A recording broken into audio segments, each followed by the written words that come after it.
Chapter 835. Even without the general's explanation, Hiraluo understood what he meant. When he thought about how he had to hide such an important matter from his father and himself, he couldn't help but feel angry. Good, this Fan Yuhai is getting more and more arrogant. Let's see if I don't find trouble with him tomorrow. Fine, I'll tell you where the kerosene was moved, and this matter will have nothing to do with you. He pretended to be very angry as he spoke, his saliva dripping from his mouth. His gaze landed on the defending general, but when he looked over, he saw the general's hesitant expression. He said angrily, "What, are you trying to hide it from me? Or was the kerosene not moved at all? You were lying to me all along." I wouldn't dare. Originally, the general really didn't want to say anything. After all, the kerosene was moved in secret, and he didn't want more people to know. But since Hiraluo had said so, if he didn't tell him the truth, he would really offend him. Helpless, he took a step forward and carefully set a place. "Oh, so it's there." Hiraluo nodded in surprise, then looked at the general and said, "Fine, I'll believe you for now. If you're lying, don't blame me for taking care of you." I wouldn't dare.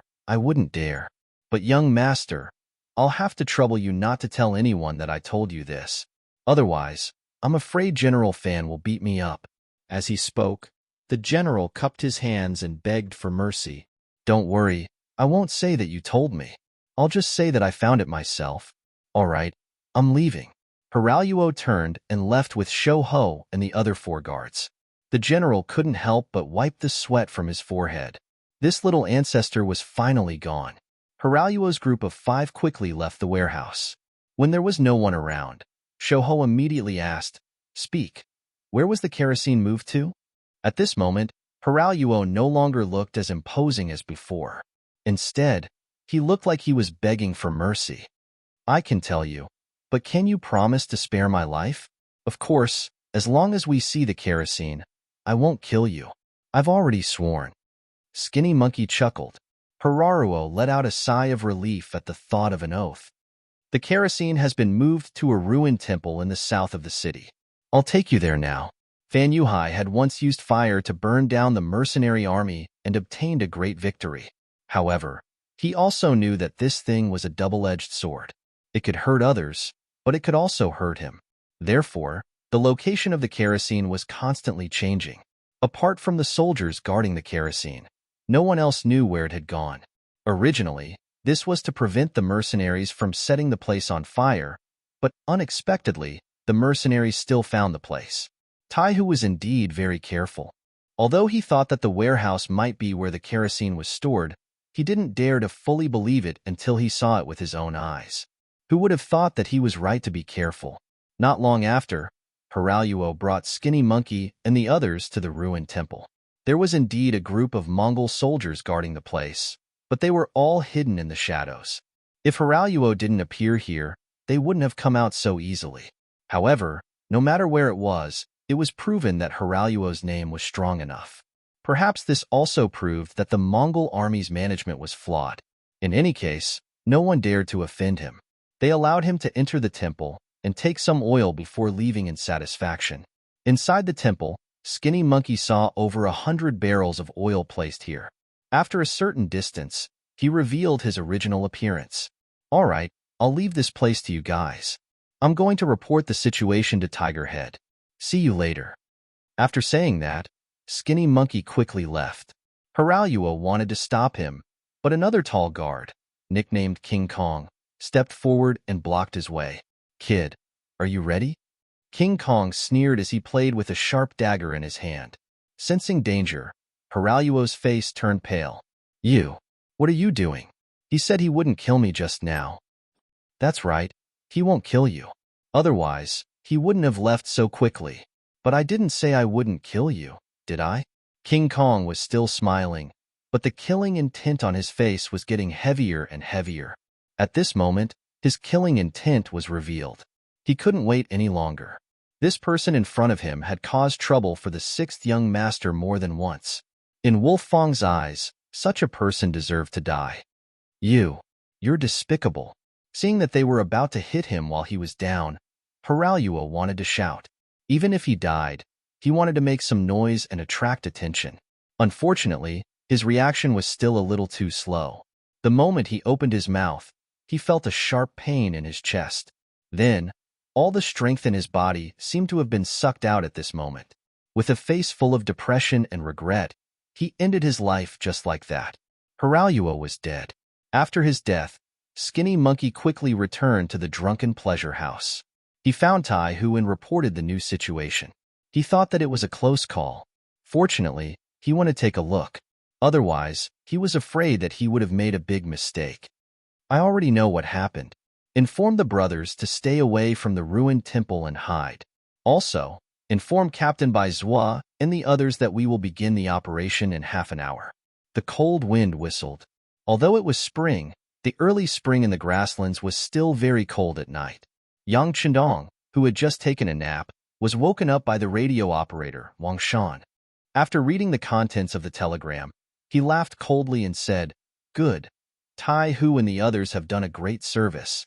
How about this? Immediately call Tiger's Mane and all the other commanders over for a meeting." In the middle of the night, the mercenary camp started to get busy.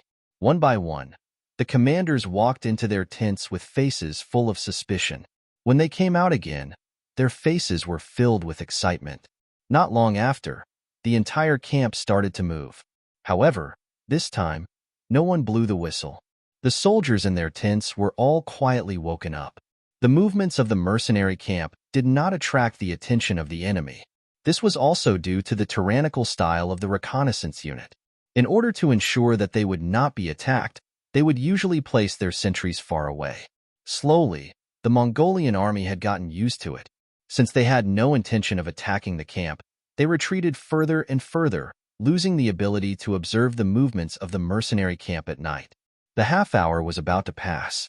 The various regiments and various ranks of soldiers walked out. They mounted their horses and held their blades. They were densely packed and waited in the cold wind. The commander of the reconnaissance battalion, Su Yunsheng, appeared again. Following Yang Chendong's shout, 2 100mm regimental mortar-caliber mortars were delivered in front of everyone.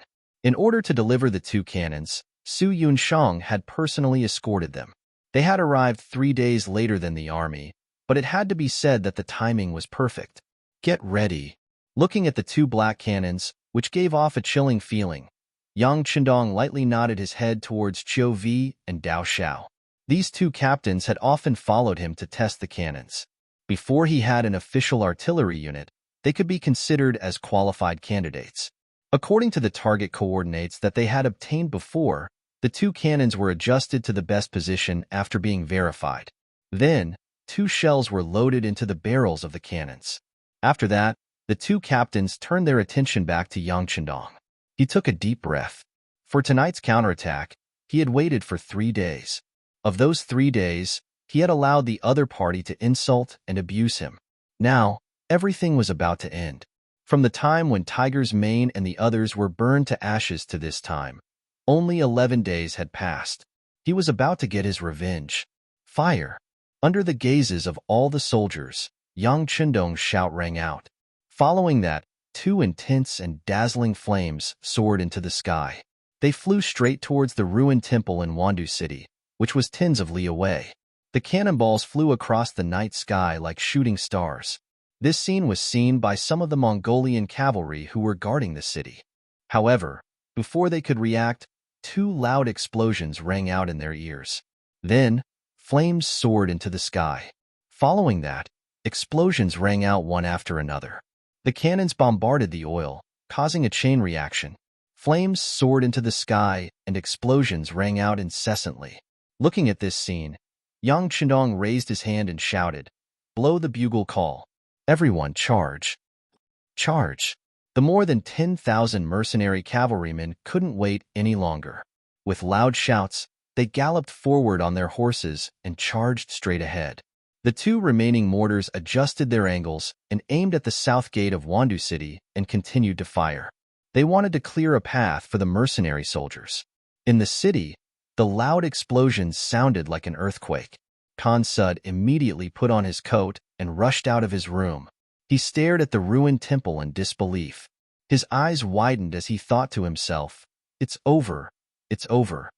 However, something even more frightening happened. Just as he was standing in front of the door and lamenting, a small flame suddenly flashed and entered his chest. The powerful recoil directly knocked Khan Sud to the ground. This sudden, unforeseen event attracted the loud shouts of several of the soldiers around him. The decapitation operation had begun. At this moment, it wasn't just this place. Gunshots rang out from several enemy generals' residences. The phantom members who had been lying in ambush for a long time fully displayed their strengths, firing bullet after bullet into the chests of the targets they had long imprinted in their hearts. Chapter 836. One of the targets was Agar Dorji. However, for some reason, the bullet that should have hit his chest only hit his shoulder instead. Fresh blood gushed out from the wound, causing Agar Dorji to scream in pain. "My lord! My lord!" The soldiers ran over and surrounded Agar Dorji to prevent anyone from hurting him. At the same time, they looked around vigilantly, searching for the assassin. But how could they know the power of a sniper rifle?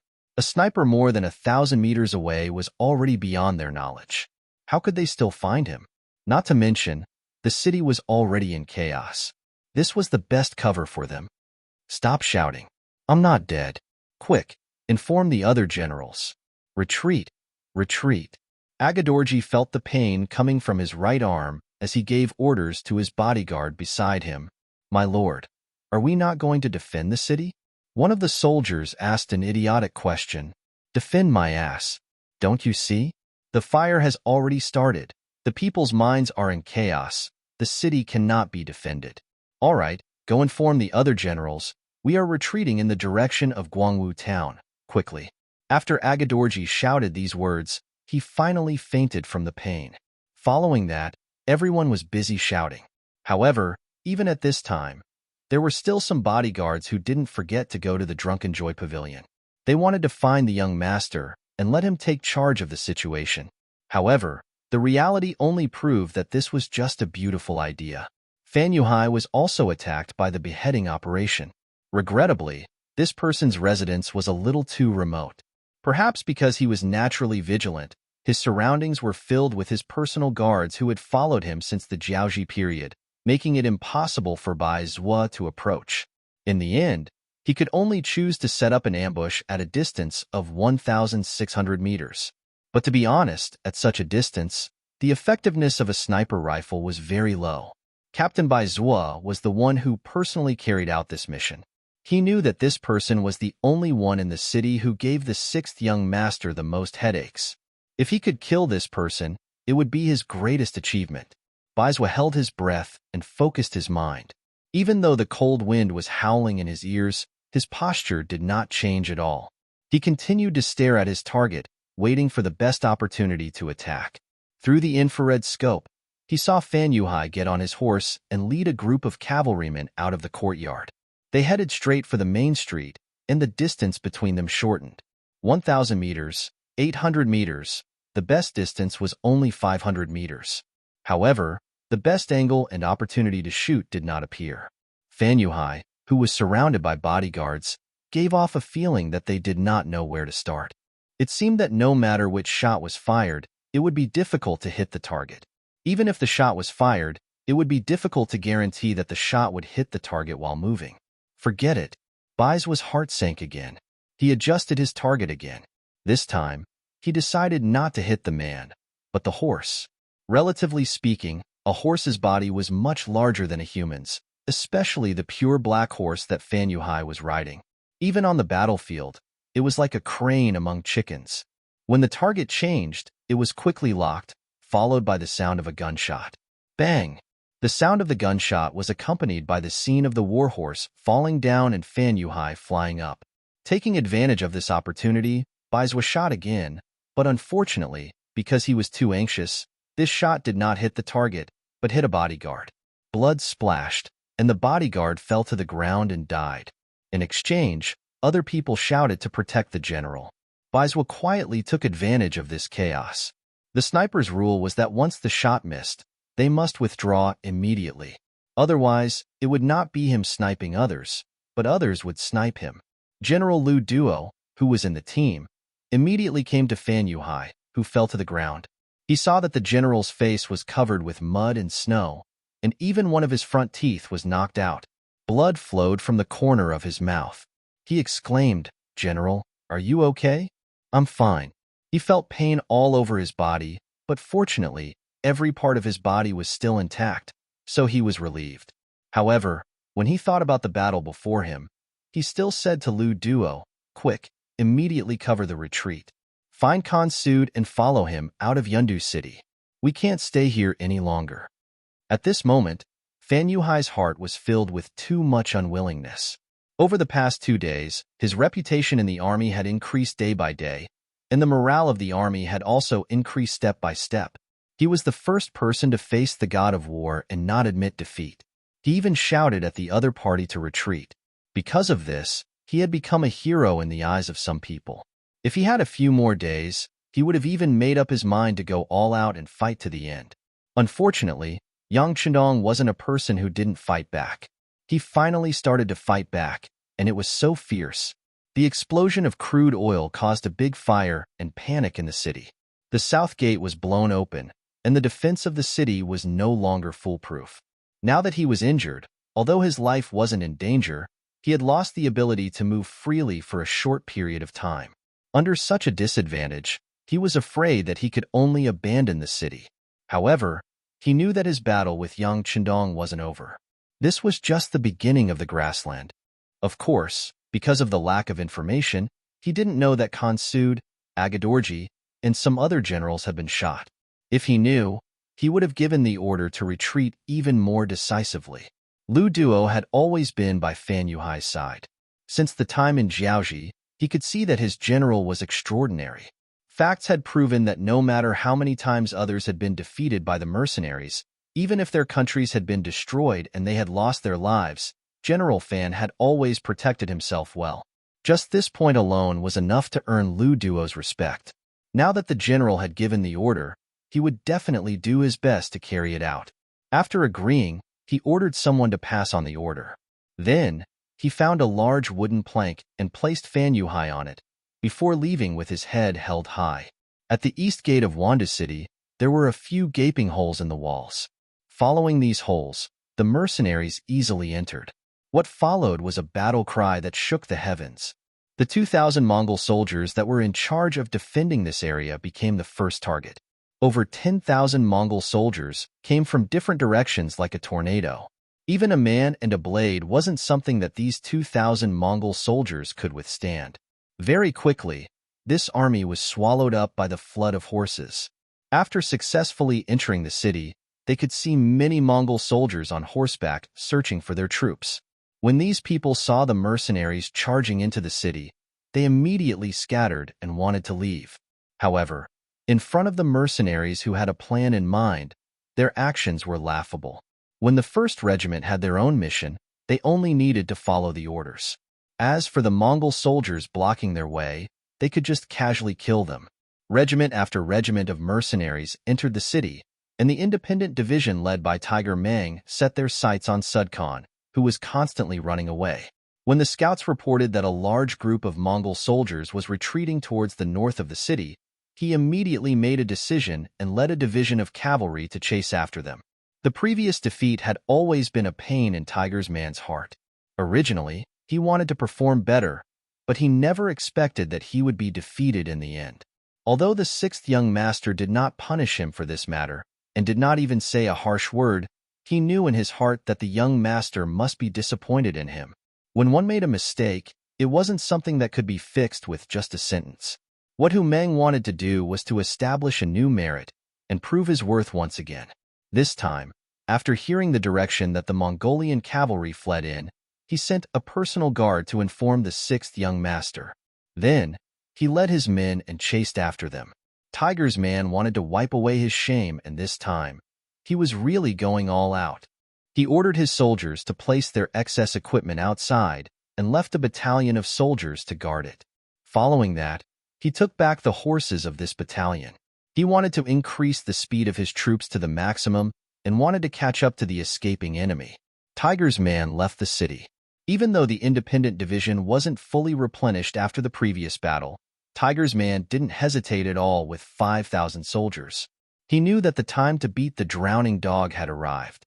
At this moment, there was no time to hesitate. Tiger's man left the city and chased after the enemy at an extremely fast speed. In order to ensure that he could catch up to the enemy, he used all the flares he had. Every time he ran a certain distance, he would fire a shot to light up the path of the army. The Mongol army that left the city first was originally a little flustered. However, after leaving the city, their panic slowly faded.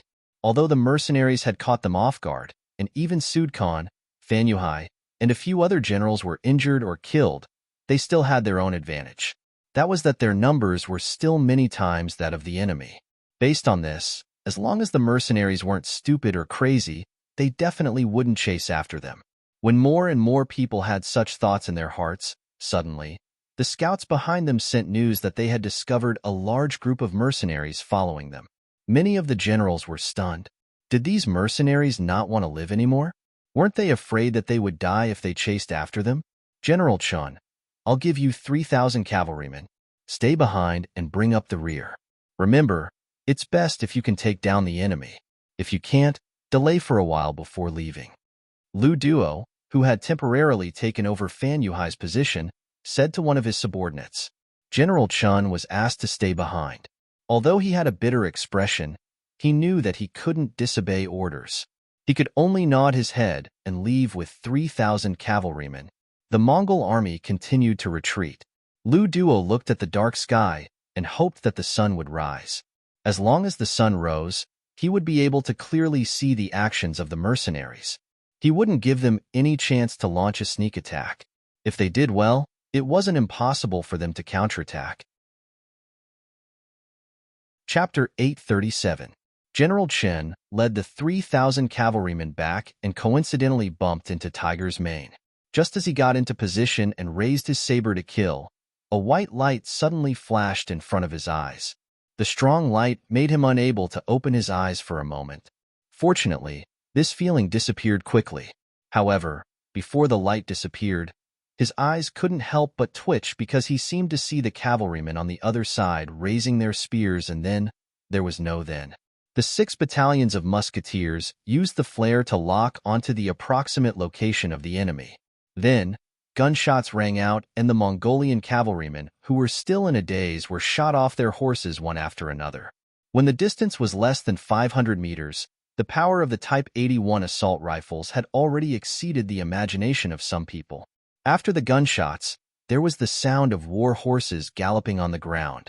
Tiger's mane led the other cavalrymen and quickly rushed over. Taking advantage of the moment when the enemy was stunned, they raised their sabers and slashed down. As they slashed, the Mongolian cavalrymen fell off their horses one after another. Without knowing the enemy's situation and the fact that they were defeated, the 3,000 Mongolian cavalrymen couldn't even unleash their advantage and were pierced through by the arrow formation. Naturally, the reason why they were able to succeed so smoothly was because they weren't elites to begin with. They were all recruited by Fan Yuhai when he was roaming the grasslands. Their combat strength could only be said to be average. Their numbers were inferior, their quality was inferior, and even their will to fight was much weaker. After just one wave of attack, they took at least 1,000 heads. After just one attack, the 3,000 cavalry were crippled. General Chun was unfortunately killed by a musket. Without a head, the Mongolian cavalrymen scattered like birds and beasts. Those who could run ran away without a trace. Those who couldn't immediately threw down their weapons and surrendered. Leave a battalion to look after the captives. Also, take away their war horses. Everyone get 2 horses and continue the chase. After tasting the sweetness of victory, Tiger's mane didn't have any intention of stopping. To him, this was a once-in-a-lifetime opportunity. Unless the sun was about to rise, unless his independent division was crippled, he wouldn't stop the chase. The Mongolian cavalry was still retreating at a moderate pace. Although they were retreating in a hurry, they still brought a large amount of rations with them when they left. This was also the reason why they could not run fast. Half an hour after General Chen's 3,000 men were sent out, another scout reported that there were still mercenaries chasing after them, and they were less than 8 miles away. For cavalry, a distance of 8 miles could be covered in 2 or 3 charges. Hearing this, Lu Duo wanted to stop the army and have a head-on clash with the mercenaries, but he was worried that he would fall into their trap. He wanted to ask General Fan, who was already unconscious, but he was afraid that this would show his incompetence. In the end, he made his own decision. He called over General Kambala, who was guarding the rear with him, and told him his worries. "General, there are mercenaries following us. If we don't get rid of them, trouble may come at any time." Standing in front of Zambala, Lu Duo spoke while using the torch beside him to observe the changes on his face. Both Lu Duo and Zambala were generals in the alliance. If it had to be said, the former was far less famous than the latter. If not for the fact that Fan Yuhai's warhorse had been killed and he had fallen down in a hurry and passed the command of the army to Lu Duo before he fainted, he would not have been able to ask this question. After hesitating for a moment, Zambala finally nodded his head. "All right, then I will lead the troops to cover the rear. But I want to take 10,000 cavalry with me."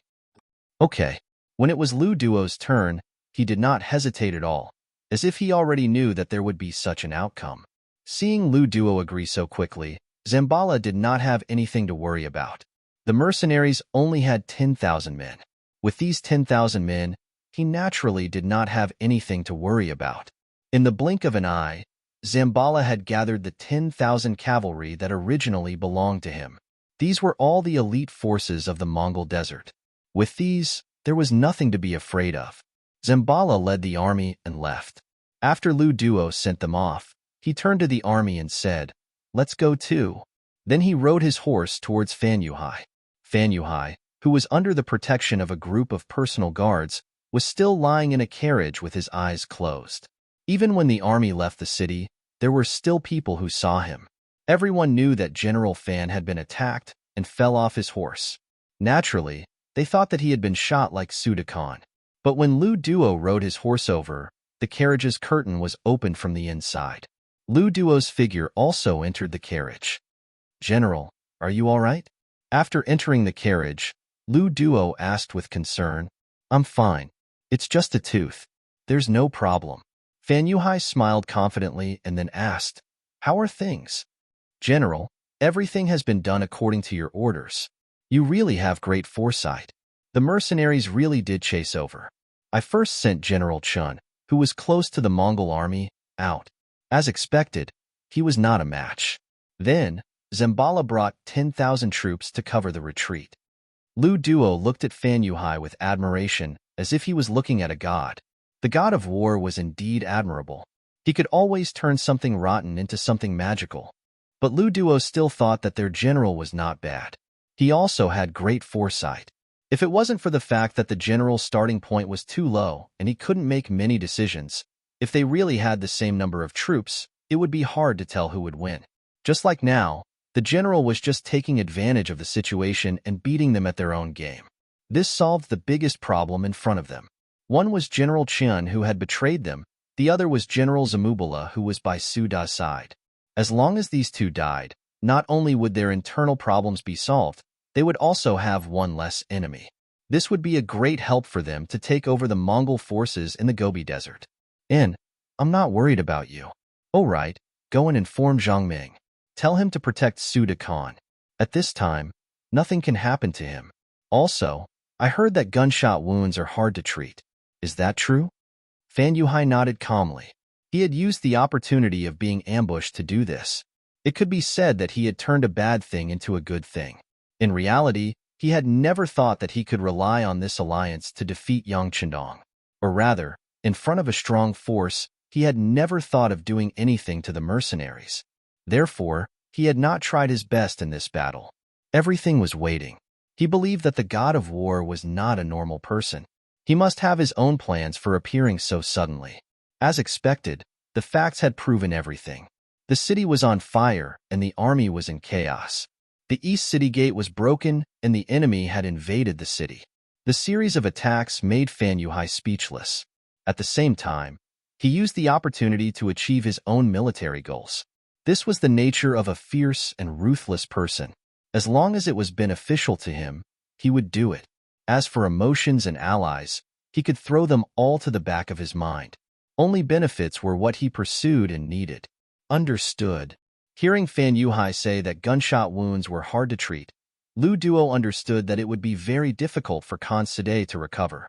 In the city, Yang Chenong followed the army into the city and saw the two captains, Tai Hu and Bai Zua, waiting there. You did a good job. I will record your achievements later. Yang Chenong knew that the ancient beheading operation was different from the modern one. The generals in the modern army usually did not have many guards around them. Even if they did, they would not follow them at every step. Unlike the generals in the modern army, they all had bodyguards protecting them. Some even had servants. When they went out, they would not leave their side at all. It was very difficult to take their head in the midst of tens of thousands of soldiers. It was already very good to be able to complete the mission. Excitement flashed across the faces of the two captains, but then Baizwa lowered his head and said with some shame, "Sixth young master, I personally went to carry out the operation against Fan Yuhai, but there were too many bodyguards around him. I did not wait for the right opportunity and only hit his horse, causing it to fall to the ground." Fan Yuhai was fine, which was something that Yang Chenong regretted. However, when he thought about how this person had been defeated by him more than once, and how the facts had proven that this person was not terrifying, he said magnanimously, "It's fine. This is his fate. Perhaps this is not a bad thing for us.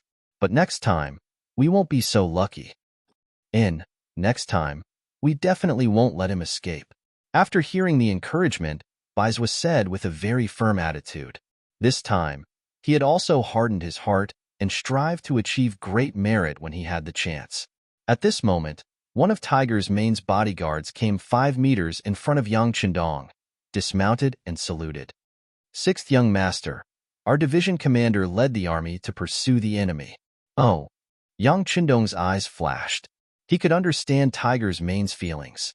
After the previous defeat, he wanted to prove himself through a big battle.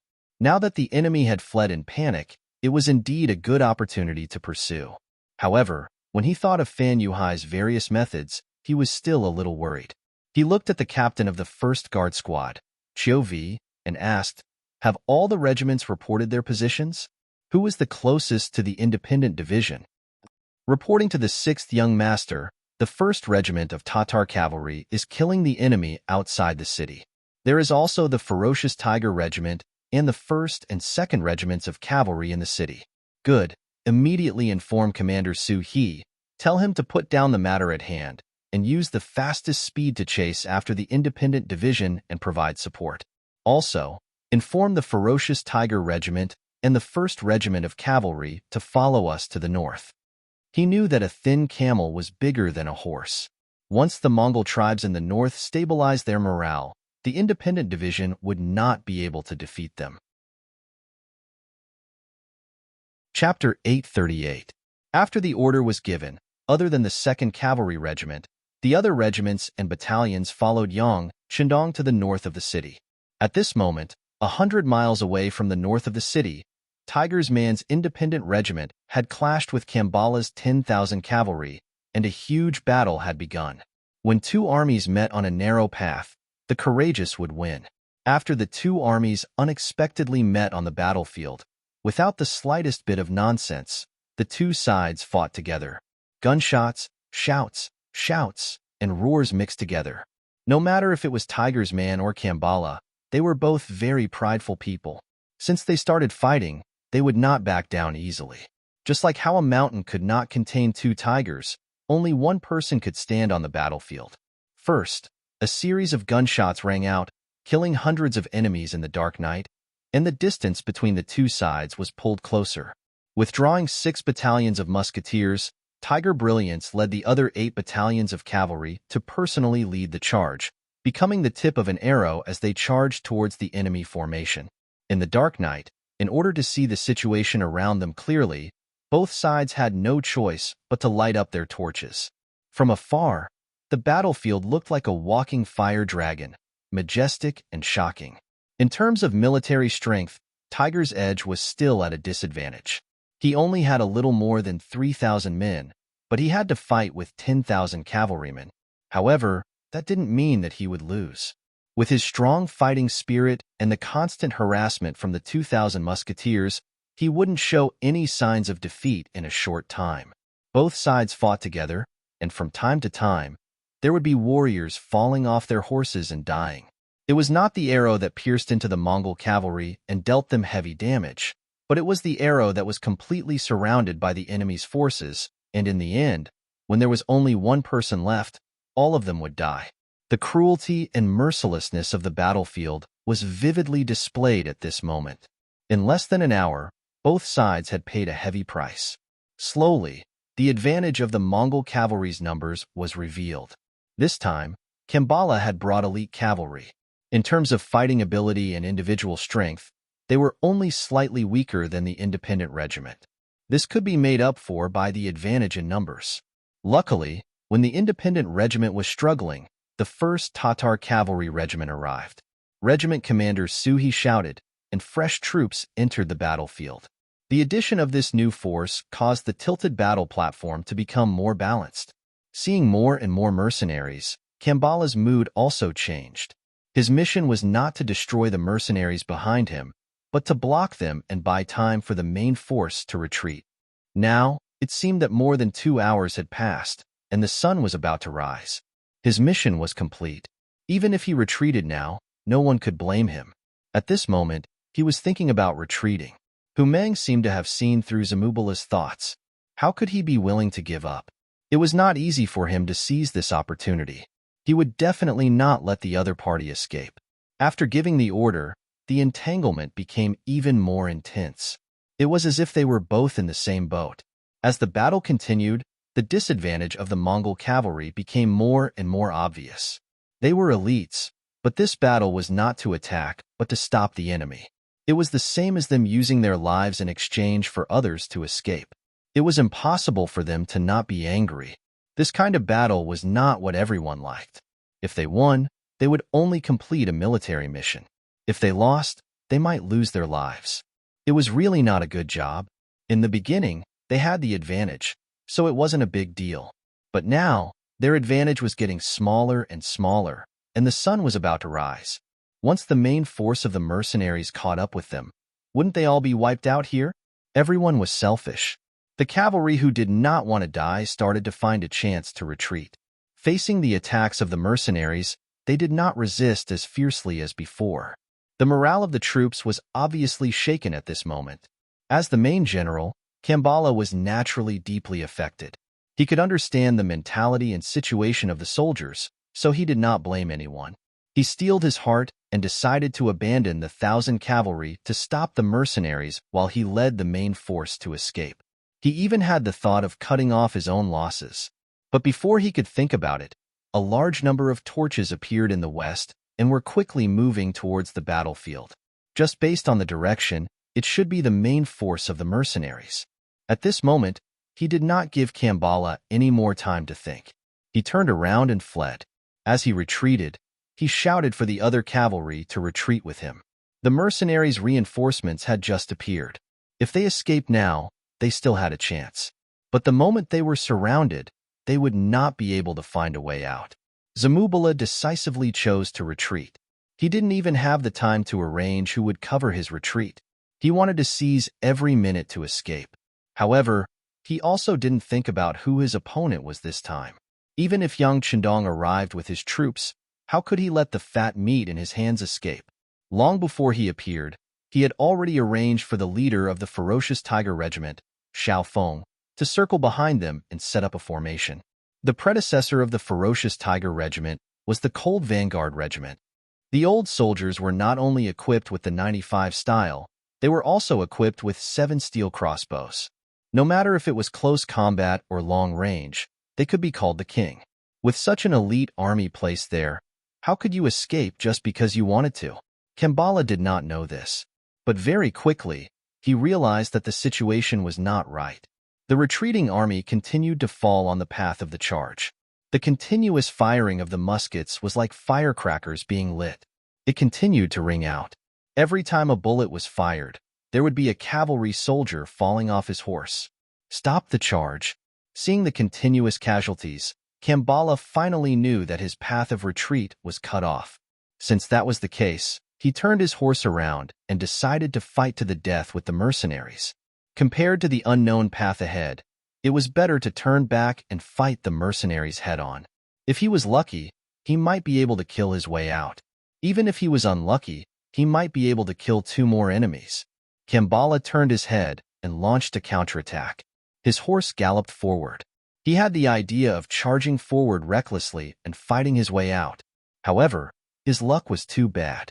He met the 2 generals Tiger's Man and Suhi head-on. 2 against 1, heart against heart. After clashing with 3 blades, Kambala's chest had a wound of about 40 centimeters.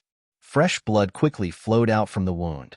The strength in his body was also rapidly draining away. Just like that, a fierce general stepped into a dead end. General Kambala, surrender. Seeing the fatally wounded Kambala, Tiger's Man lowered his cavalry blade and said with a trace of admiration, although they were enemies, the other party fought bravely. Just this point alone was worthy of his respect. A true Mongol cavalry does not surrender. Go and die. Summoning the last bit of strength in his body, after a roar, Kambala continued to gallop forward. It was as if he wanted to perish together with Tiger's Man. The cavalry blade flashed. A blade to the throat. Tiger's Man firmly held onto the cavalry blade that was still dripping with blood. Beside him, Kambala's body trembled. Then, with a plop, he fell off the horse. His eyes were wide open, indicating the unwillingness in his heart when he died. However, if he knew that he was only used by Fan Yuhai, and that his head was delivered to the hands of the mercenaries by his allies, he might not be able to close his eyes. Kambala died in battle, and the sky began to brighten. The situation on the battlefield was so clear. Under the encirclement of cavalry and muskets, the Mongol cavalry finally put down the curved blades in their hands and knelt down to surrender.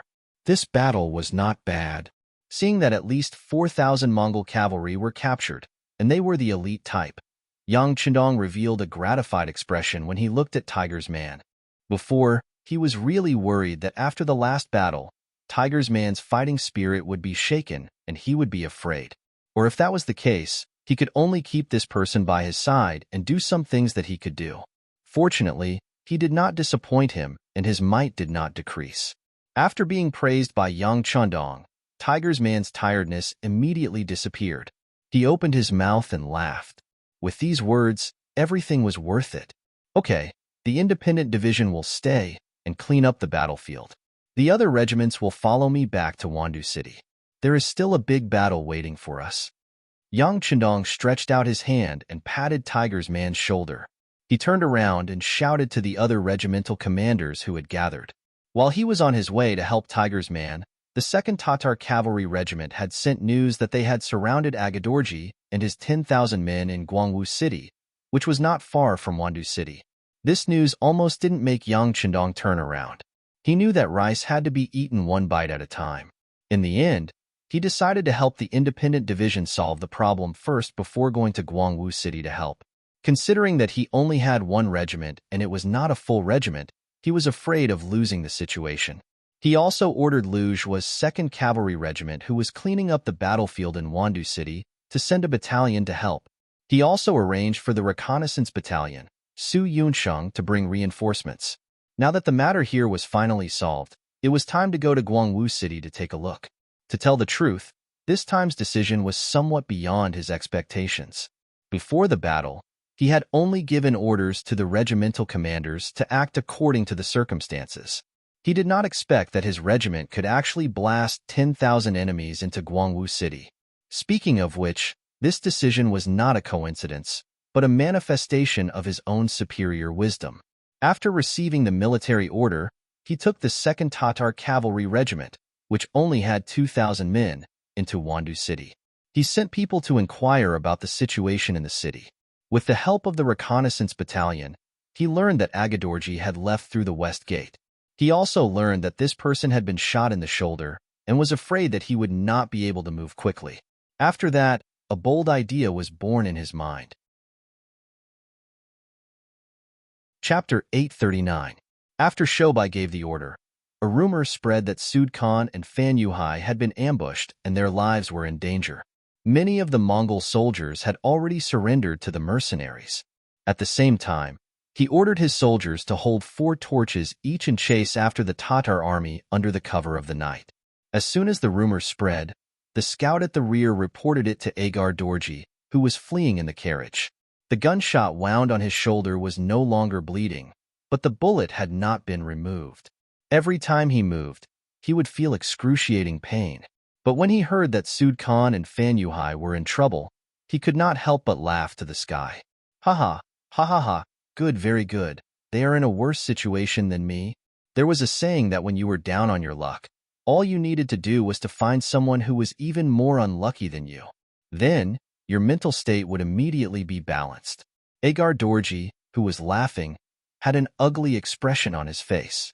He was worried about his situation, especially when he heard from his subordinates that there were mercenaries chasing after him.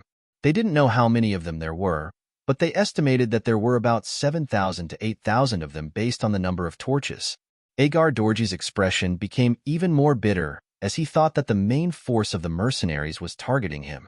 At this time, the army was just passing by Guangwu town, which had been occupied by the Allied army.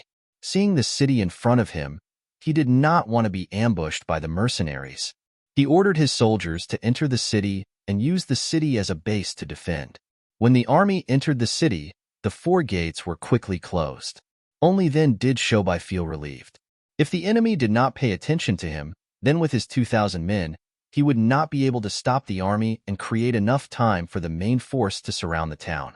Now that they had entered the city, they were like turtles in a jar, at the mercy of the mercenaries. The sky gradually brightened, and a battalion of the 2nd Regiment of Reinforced Cavalry and the main force of the Reconnaissance Battalion arrived at Guangwu town, cutting off the enemy's escape route. The Tatar cavalry, who had been running for most of the night, were now guarding the city. Although there were not many mercenaries surrounding the city, they did not intend to rush out of the city. In their view, with the protection of the city, it was much better than being surrounded on all sides of the grassland. In the morning, Yang Chendong and the main force of the mercenaries finally arrived at Guangwu town. When he saw that the city was completely surrounded, the 6th young master's face revealed a smile. Good, good. This time Shobai has done a great service. 6th young master, you flatter me. It's just a little trick. Shobai did not dare to claim the credit. Haha, it would be great if every general had this kind of little. Yang Chendong was still chuckling. He then patted Shobai's shoulder, full of appreciation. Previously, Shobai had suddenly been promoted from a fallen general to a regiment commander. During this time, he had not made a single contribution, only following Yang Chendong to the capital. This had caused the dissatisfaction of many people, but no one dared to challenge the authority of the 6th young master. Now, reality had given those people a slap in the face. At this time, Yang Chendong had openly said that if other officers had this kind of ability, they would also be promoted and placed in important positions. There were many brave and fierce generals in the mercenary army, but there were too few people who could hold their own, and those who had this kind of ability were now division commanders. The other regimental commanders were brave in battle, but they lacked the necessary tempering. With this order, the mercenary army surrounded Guangwu so tightly that not even a drop of water could pass through. Any other army would have been waiting for the Tatar army to break out of the encirclement or for them to surrender when they ran out of provisions. It was just a town, and without any preparations, there was no way it could support an army of 15,000 soldiers. But in Yang Chendong's eyes, he wasn't willing to wait any longer. 2 mortars were pulled to the foot of the city wall. Every 8 hours, 2 shells would be fired at the defeated Tatar army. These aimless shells seemed to fall anywhere. As they crashed into Guangwu town, the Tatar soldiers began to scream in pain. They lacked food and clothing, had no future, and could fall at any moment. How long could they last? In the impenetrable encirclement of Guangwu town, which had no water source, after just 4 days, some people began to drink from the snow on the streets and roofs. But the weather was getting warmer, and there was not enough snow, so the situation became even clearer. 7 days later, after being shot, lacking medicine, and having Hilaruo's corpse hung outside the city, the chaotic King Agadorji died in a fit of rage. Like a dragon without a head, it opened the door and surrendered. Without wasting a single soldier, the 15,000 Tatar cavalrymen surrendered, and the mercenaries returned to the first city with the might of a great victory. This battle lasted for a total of 11 days. The shattering Ming army, injuring Sud, killing Agadorji, and the mercenary army returned to the city. In the beginning of spring, the grass began to sprout, and the willow trees were green. A new wave of construction in the city had begun. Under the plan's step-by-step work, Sure City appeared in front of the world with a small change a day and a big change a few days later. Trees that took a lot of effort to move from hundreds of miles away were planted inside and outside the city to resist the wind and sand. The people of Sure City felt like they were in a different world. The changes in the army also began. Among the 20,000 prisoners, warriors were constantly selected to supplement the various divisions. It seemed like the Duke of Loyalty was not satisfied with this change. He immediately sent a telegram to the political department of Chichen City, and the army-building operation officially began.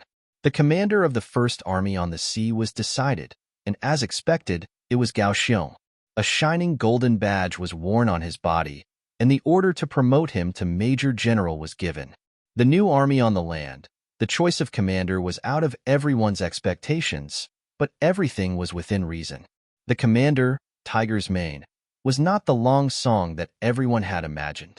The moment the order was given, Long Song closed the door in the Long residence in Chichen City and did not see anyone. He did not even appear in front of the military department. This situation lasted for 3 days, and Yang Wu came. The door was opened, and no one dared to stop him. Although Yang Wu was from the Yang family's Yang family, he had an extraordinary transcendent status in Crimson Nest City. As for him, he didn't even have a fixed official position, but he could meddle in and ask about anything. Long Song, who closed the door to visitors, could not give face to anyone in Chichen City, but he could not avoid Yang Wu. The moment the door was opened, Long Song, who was dressed in civilian clothes, sat in the main hall and welcomed guests. In the main hall, Yang Wu's expression was calm, especially when he saw that Long Song was not wearing the uniform that matched his status. Instead, he was wearing civilian clothes. He shook his head gently. "Commander Long, are you going to retire from active service?" If it was any other time, the weight of this sentence could be imagined. He would have been in fear and trepidation, but at this moment, he smiled bitterly and said, "I'm afraid I can't wear it even if I want to." "Brother Yang Wu, don't you think so?" "Oh, who said this? Please tell me." Yang Wu will charge him with the crime of spreading rumors and creating trouble. Then, I'll arrest him and interrogate him," Yang Wu said unhurriedly. Then, he found a chair and sat down. In the Long residence, Yang Wu rarely came. After all, he was one of the young master's people and had to avoid suspicion. However, he did not come to the residence often. Usually, the two had a good relationship. After all, Yang Wu had a great reputation in Chichen City and had a deep relationship with Long Feng's First Division. Is there a need for others to say this? Although Long Song is slow-witted, he can still understand some things. Long Song still did not raise his head as he replied. His entire body exuded a decadent aura, as if he had aged a lot. "Oh, so it turns out that some people thought they were smart," Yang Wu chuckled, then shook his head as if he didn't dare to agree. Hearing Yang Wu's mocking words, Long Song raised his head with a puzzled expression. He thought to himself, "Did I think wrong?" Seeing Long Song's puzzled expression, Yang Wu shook his head. It was the young master's idea to not promote Long Song's position this time. Long Song's name was also not mentioned in the 5-man investigation. It was still the young master's idea. In the end, this was just a warning. Long Song's dissatisfaction with the Army's 1st Division's performance in the incident with Yang Taizhu and Qin Shuquan was also a warning. He originally thought that some people would be brave after being humiliated, but now it seemed that the pressure was too great. It was so great that some people felt like they could not breathe and wanted to give up. This was especially so when Long Song saw that there was no hope of promotion and adopted a passive approach. When the news reached Yang Chundong's ears through a telegram, it was not hard to say whether he was disappointed or not. It was often said that the greater a person's mental endurance, the greater their achievements. Just from this sentence alone, it was clear that Long Song's performance was not good. Yang Chendong even wanted to give up on this person. He had raised Long Song with one hand, so of course he could suppress him with one hand. However, at this time, the future sixth Madame Wan Xiaoyu suddenly sent a telegram. She was actually pleading for Long Song. The telegram did not have many words. The meaning was simple and clear. Everyone would make mistakes. Long Song was just temporarily blinded by fame and fortune. In reality, his character was not bad. In Yang Tieju's case, it was already proven that he was not involved. In the investigation, there was also no evidence that he had made any mistakes. His mistake was that he had been too proactive in this period of time. His mistake was that he had contacted some people he should not have contacted, wanting to be promoted. Lung Song thought that if more people were willing to speak up for him, he would be able to firmly wear the title of Army Commander and Major General. However, he did not think about who gave him everything in Crimson City. If that person did not nod, what was the point of letting 1,000 people speak up? Chapter 840. Luan Xiaoyu's telegram changed Yang Chendong's decision in the end. Since this person had been by his side for a long time and had always performed well in the past, he finally forgave him. Thus, Yang Wu's current actions came about. Seeing that Long Song was in such a state, it was useless to rely on words to advise him. Yang Wu sighed softly and decided to help him to the end. He would properly enlighten him and explain things to him. Of course, he would only do this once and only once. If Lung Song still did not know when to back down after this incident, then he would really have to give up. Division Commander Long, the young master still has hope for you. After a moment of silence in the hall, Yang Wu finally spoke. Just this sentence alone made Lung Song's eyes light up. He raised his head and stared at Yang Wu. He knew that this person would definitely have something to say. Sure enough, Yang Wu did not stop and continued. Division Commander Lung's performance was indeed not very good a while ago, especially when you found a lot of people to speak for you. Your thoughts may not be wrong, but your actions were not wise. Don't you know that the people you're looking for, everything they have was given to them by young master? Their identities, including yours and mine, can be taken back at any time as long as the young master is willing? I did not mean to pressure him. I just... Lung Song anxiously explained. All right, Division Commander Long does not need to explain to me. There is also no need for this because the young master has never cared. Otherwise, I would not be saying this to you now. However, there are some things that you can do once but absolutely cannot do a second time. Otherwise, even if Division Commander Luan pleads for you, I'm afraid it will be useless. This sentence revealed a bit of information. After digesting it, Lung Song's eyes widened. Luan, Division Commander Luan pleads for me? The so-called Division Commander Luan was naturally Luan Xiaoyu. However, it was precisely because of this that Lung Song's face was filled with disbelief. Be it in public or private, the relationship between the two was very ordinary. Except for the necessary contact at work, there was no personal relationship. There were even many times when Luan Xiaoyu's attitude towards Lung Song could be described as cold. Lung Song did not expect that the sixth madam would plead for him under such a relationship. However, these words came from Yang Wu's mouth, and they were so true that no one could doubt them. When Yang Wu saw Lung Song's surprised gaze, he sighed again in his heart. The word benefit was indeed very powerful. Usually, Lung Song was calm and orderly when he did things, as if he had the demeanor of a great general. However, when it came to his official career, he was unable to remain calm. Yang Wu didn't want to explain anything. Commander Long, think about it carefully. What do you have to complain about? Do you know who Hu Tu is? That's the person who's been with the young master the longest. Isn't it legitimate for him to become a commander before you?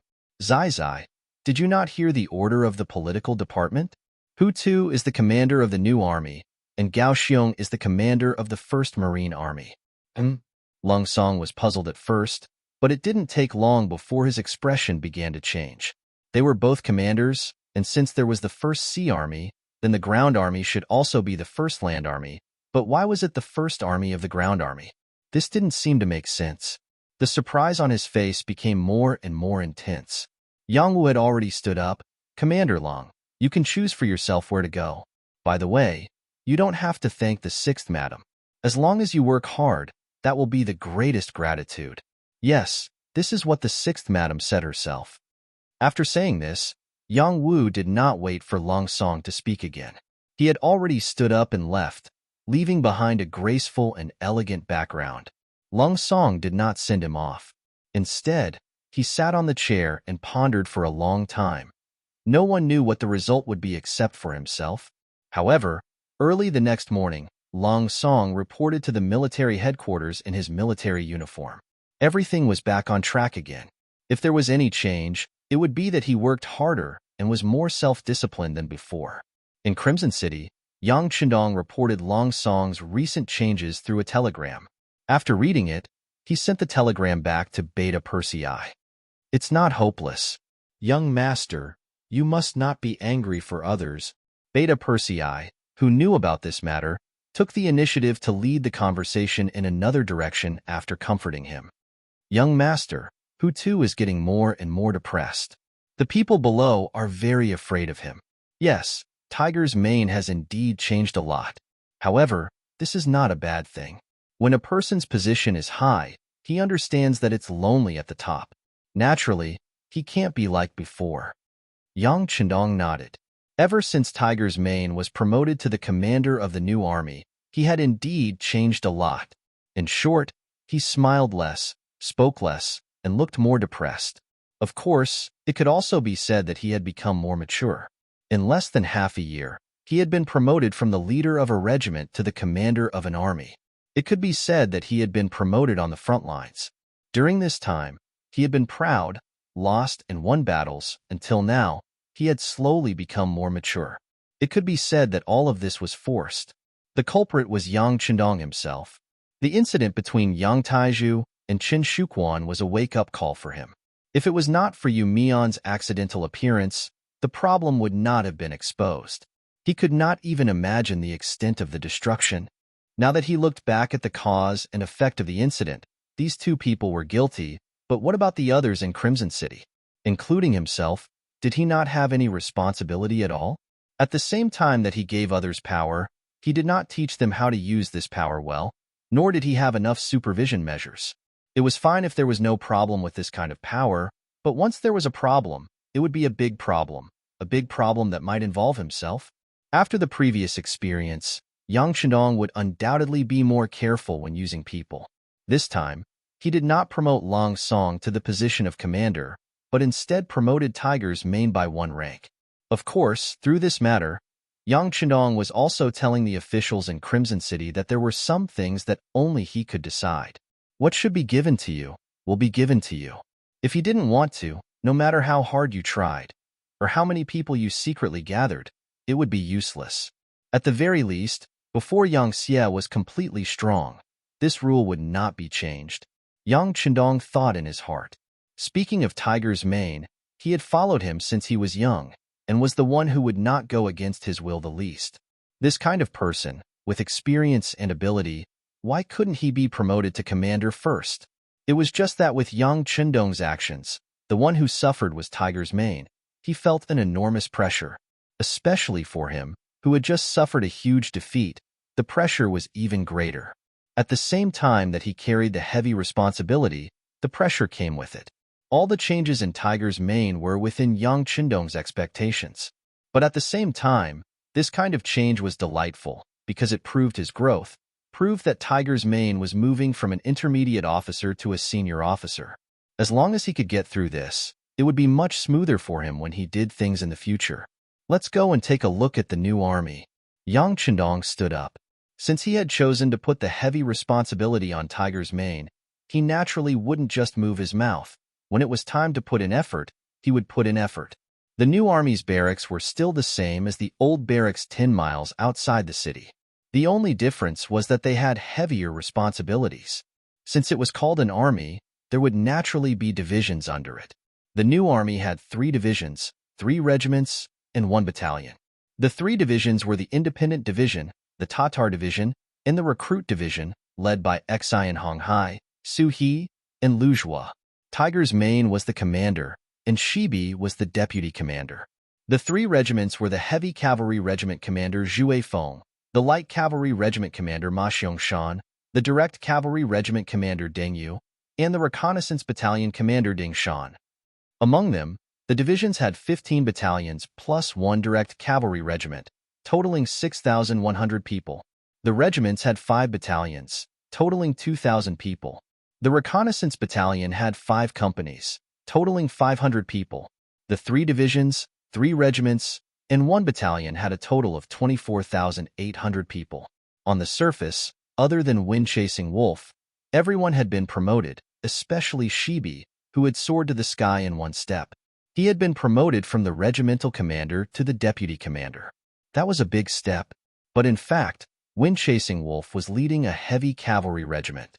Although there were only 2,000 people, which was not as good as before, they were the elites of the elites. They were equipped with the most advanced armor and had several times more combat power than their actual number. To put it this way, if they didn't use firearms and only charged at the other party on the grassland, even a division wouldn't be able to do anything to them. On the contrary, there was a high chance that they would be defeated. It was precisely because he had the strongest warhorse, the best armor, and the most elite warriors that Wind-Chasing Wolf was still very happy even though he didn't get promoted this time. This was the cavalry team he had asked for before. It could be said that he had asked for benevolence and got benevolence. The establishment of the new army had basically digested all the fruits of victory from the previous battle in Wandu City. Now, other than the new army, only the logistics regiment led by Beta Persei and the fierce tiger regiment led by Xiao Feng were left in the first city. After handing over the matter of improving the military quality of the army and patrolling the surrounding areas to Tiger's Mane, Yang Qindong focused his energy on the construction of the city. There was no doubt that the first city would bear a very important position in the future and would even become an important symbol of the mercenary army.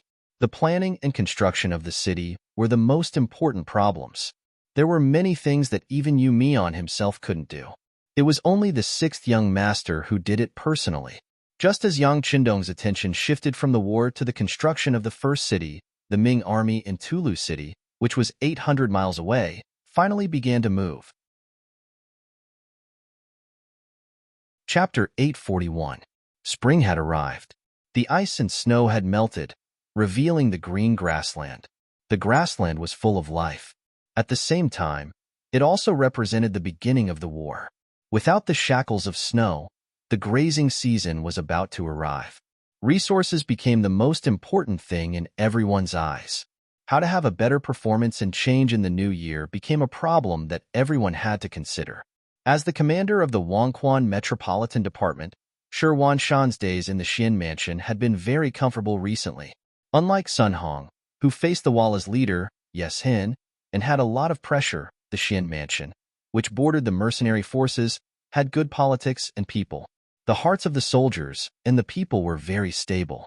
Not only that, but the memorial sent to the capital during the new year also indicated that the imperial court had allocated 500,000 taels of silver, allowing them to build 50,000 new soldiers. With money, it was easy to do things. Shi Wanshan's ambition grew. He only had 20,000 soldiers now. If he could have 50,000 more, his strength would increase by more than one level. Since the imperial court had agreed, he immediately took action. First, he recruited soldiers in the Xian Mansion. Soon, 30,000 new soldiers were in place. However, he was still not satisfied. In his opinion, the best source of soldiers was the Mongols. Not only were their bodies stronger than the Han people, their equestrian skills were better, and the most important advantage was that there was no need to worry about using these people. Even if they died on the battlefield, the compensation given would be very low. Most people could even not give it at all. He had sent people to inquire and found that many Mongol soldiers had been recruited in the beginning city. Among them, there were Wala soldiers, Tatar soldiers, Mongol soldiers, and Nuzan soldiers. Moreover, the scouts he sent out to inquire reported that the number of soldiers in the beginning city was unimaginable. Countless people cried and shouted that they wanted to join the mercenary army, but they had no way to do so. This news greatly boosted Shi Wanshan's spirit.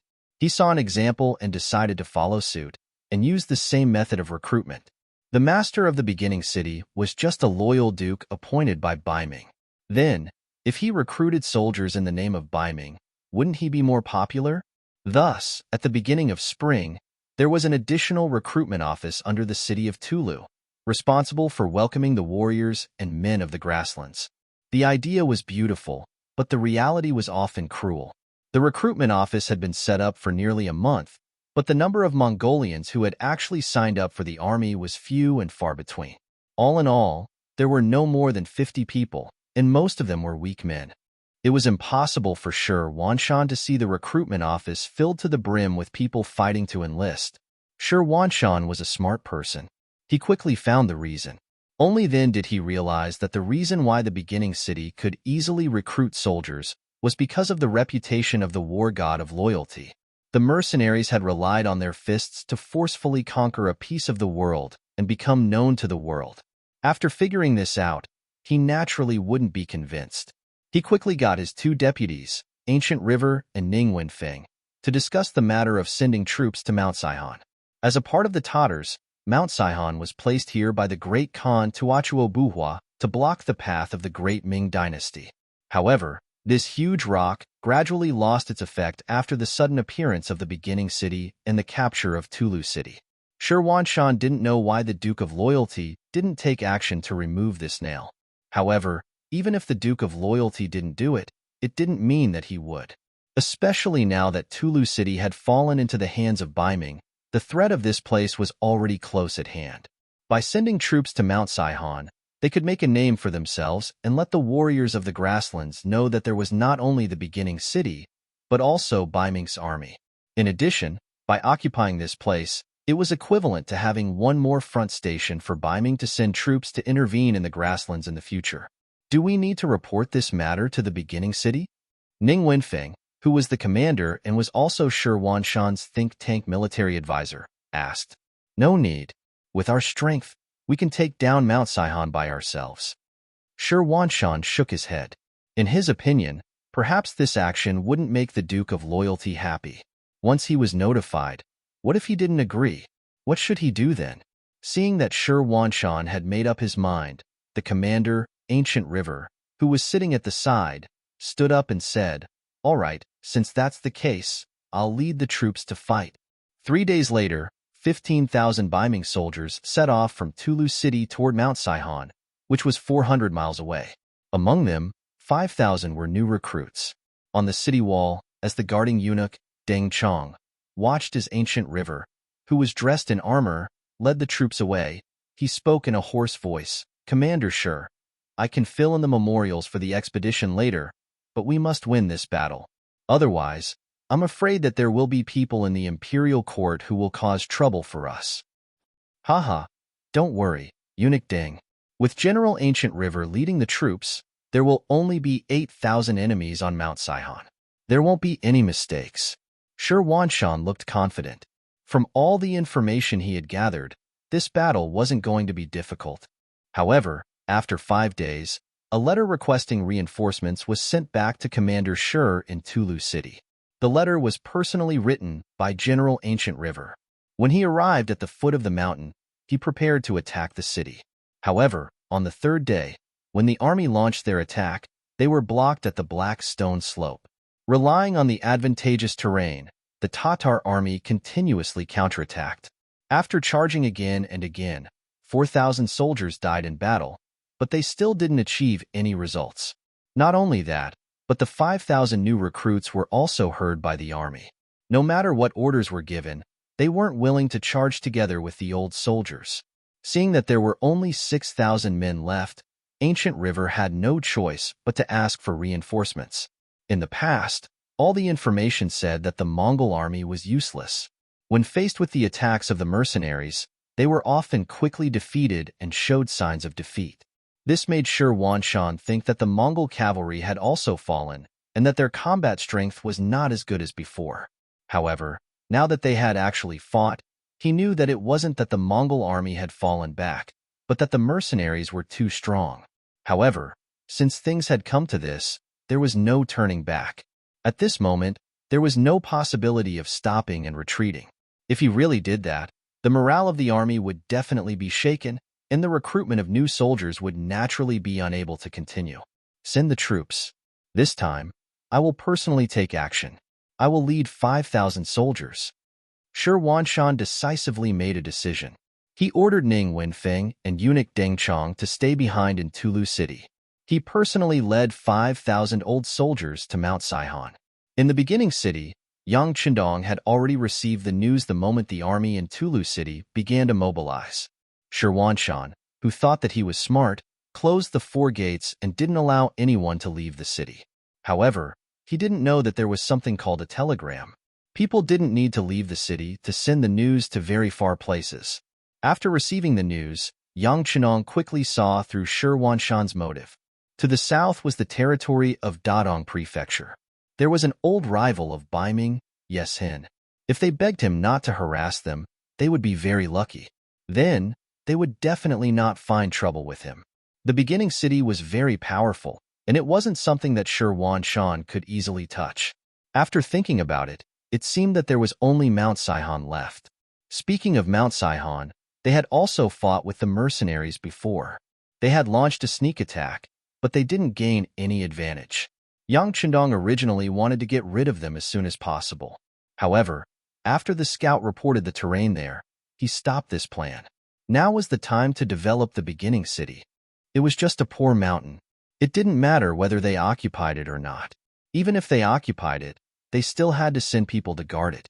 Without that place, it meant that there was no buffer between him and Ming. Yang Qindong, who had always looked at the big picture, let them go. He didn't expect Shi Wanshan to have designs on them. Well, since he wanted to hit a rock, he might as well do it. When the time came, both sides would suffer. Wouldn't that be more beneficial to him?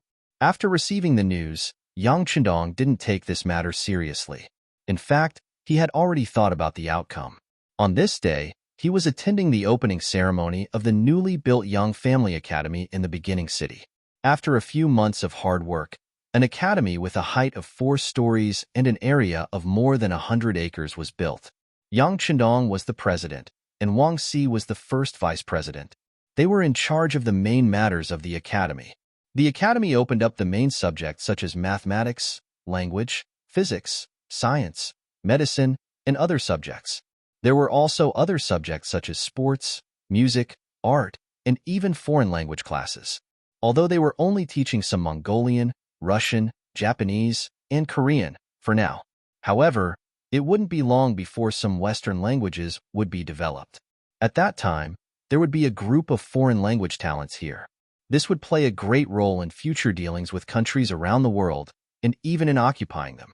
Because of Yang Qindong's participation, the ceremony became very lively. The 500 students of the academy for the first time were all present. And this was only the first batch. In the future, there would be more people who would enter to learn. After learning, they would be used by Yang Xie. Just after the ceremony was completed, and under the accompaniment of Wang Si, the vice president, he was walking around the academy. The commander of the reconnaissance battalion, Su Yunsheng, appeared and gestured to Beta Persei from afar. Soon after, an urgent report was sent to Yang Qindong. Glancing at the contents of the report, Yang Qindong's eyes paused for a moment. Then he said to Wang Si, who was accompanying him, "Dean Wang, please take care of the matters here. This young master still has something to do, so I'll go first. Tiger Army Commander, come with me." After hurriedly leaving the academy, Yang Qindong returned to the war room in the Yang residence. Tiger Ming quickly came over. The report that had just been sent was also sent to him. After reading the contents, Tiger Ming's face flashed with surprise. After thinking for a moment, he looked at Yang Qindong and said, "Young master, leave this matter to the new army? Okay, what do you think?" Yang Qindong nodded lightly. The war naturally had to be left to the new army.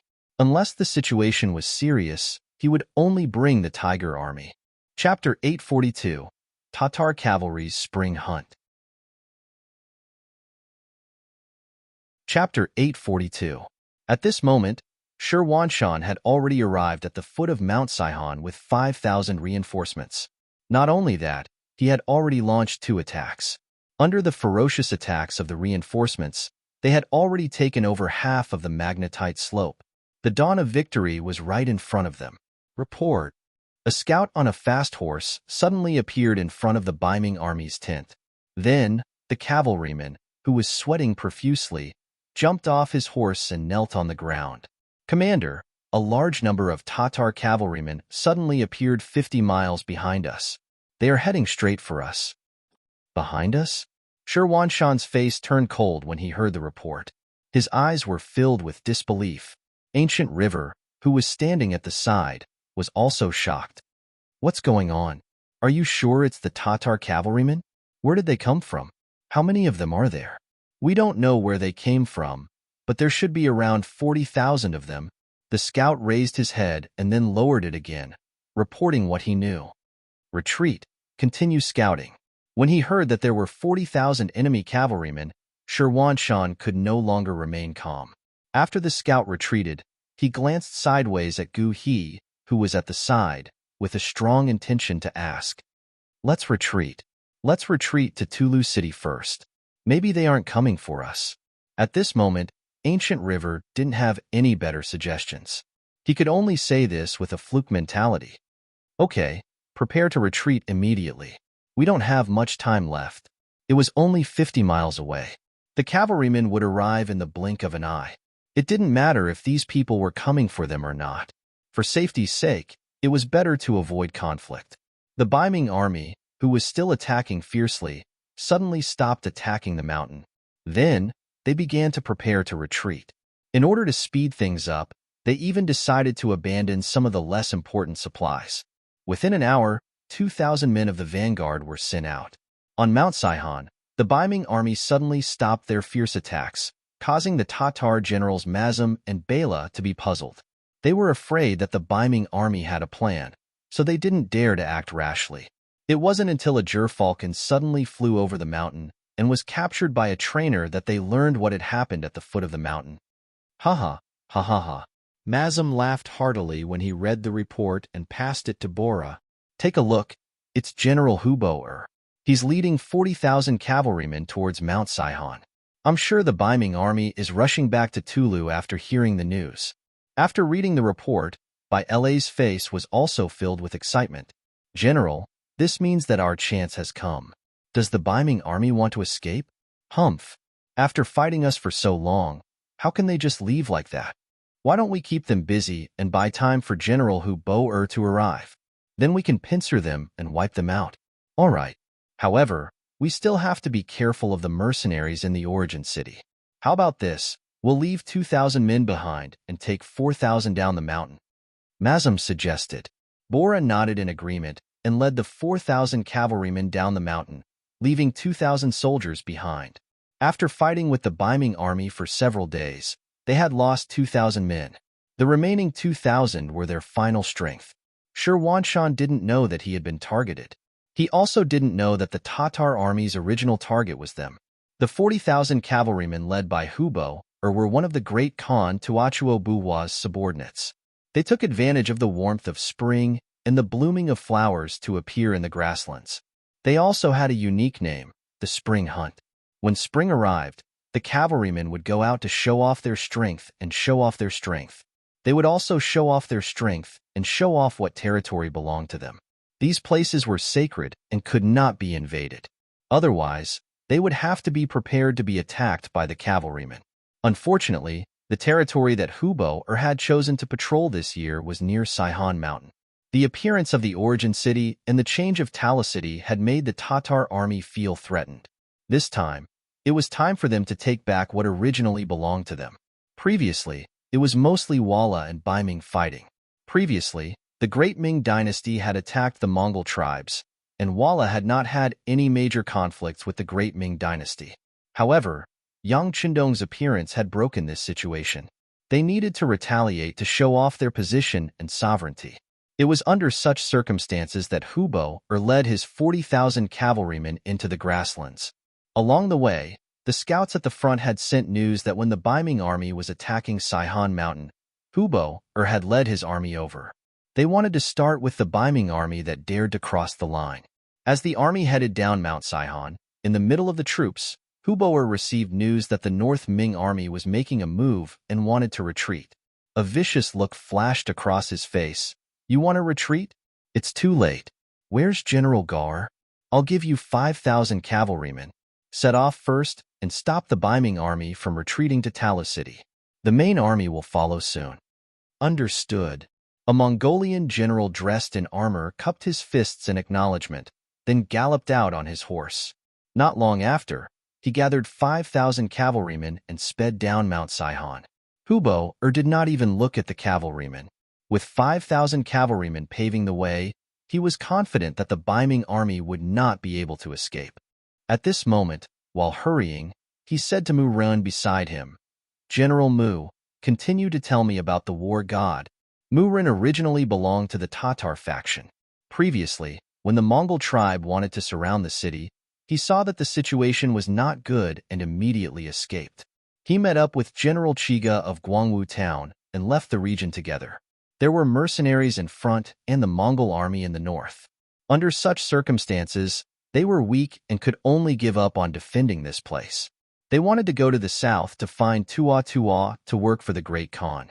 However, they did not expect to meet Hubo, who had come for the spring hunt. Both sides gathered together and their army reached 50,000. Since Hubo had asked, Mu Ren naturally had to answer. "Yes, General. Speaking of this war god, he is indeed very famous. In this region, everyone who hears his name trembles in fear. After he changed Arakamaki to the first city, he defeated Agar Dorji's 50,000 soldiers and the 20,000 soldiers of the Mongol tribe in the north of the desert.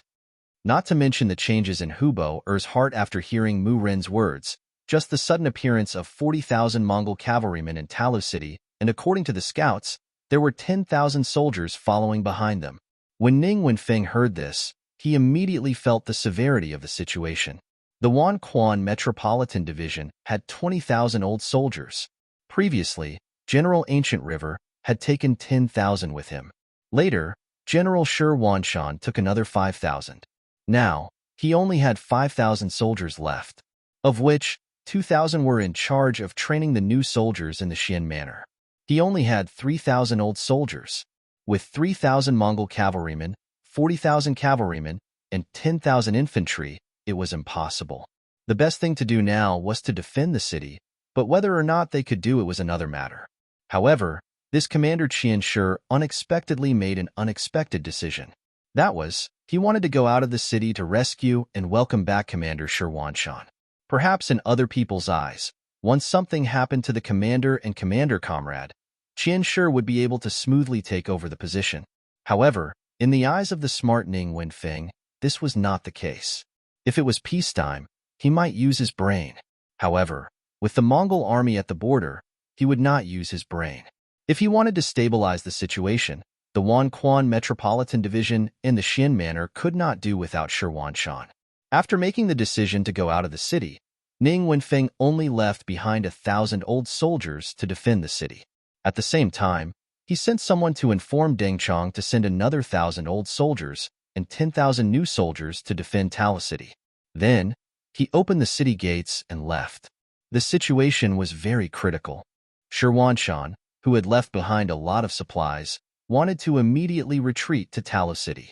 At that time, he would still have a chance to defend the city. He moved quickly, but the Mongol army was not slow either.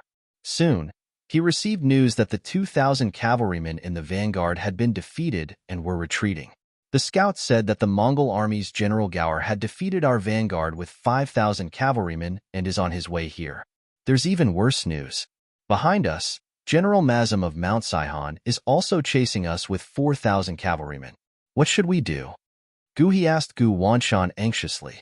Clearly, the current situation was far worse than they had imagined. Let's go, he said anxiously. Kill. Carve out a path of blood. Let's return to Tala City before the enemy completely encircles us. Perhaps at this time, when Feng has already brought people over to us. Shi Wanshan replied after a short moment of silence. General Ning? Ancient River's eyes were filled with doubt. There's no doubt about it. When Feng sees the big picture, he knows the importance of the two of us at this time. If something happens to us, he won't be able to defend Tala City alone. He might even lose Xian City. At that time, even if the Mongol army doesn't take his life, the emperor will. Shi Wanshan said firmly. It had to be said that his years in the bandit den had given him a very accurate grasp of people's hearts. Seeing Shi Wanshan's confidence, Ancient River could only choose to believe him. All right, since that's the case, what should we do next? Chapter 843. Order the army to charge forward. Then you and I will each lead 200 cavalrymen to Tulu City. Let's hope these soldiers can stall for more time. Shi Wanshan's eyes were filled with determination. For his own safety, he had made the decision to sacrifice his main army. This was equivalent to abandoning the safety of the majority of the people. This was not what a qualified general should do. But at this moment, Ancient River also knew that they had no other choice but to do this. Once they acted on their loyalty and traveled with the main force, the final result would be that even their own lives would be lost inside. Okay. After a little hesitation and struggle, Ancient River did not object and agreed to this decision. Then the two of them began to select elite soldiers to supplement the 400 people that they needed to take away. Just as the sky was about to turn dark, Shi Wanshan and Gu He each led 200 elites and set off their troops under the cover of the darkness. Not only did no one in the Ming army notice them, even the Tatar cavalry scouts who were in charge of monitoring them did not notice them. It was also nighttime. The mighty new mercenary army left the first city and headed straight for Tulu City. Tulu City was the main supply point of the mercenary army. Once it was lost, there was only one way left. For the first city that needed a lot of materials, this was obviously not enough. Even if it was for themselves, the mercenary army had to do something to ensure that Tulu City would not change hands.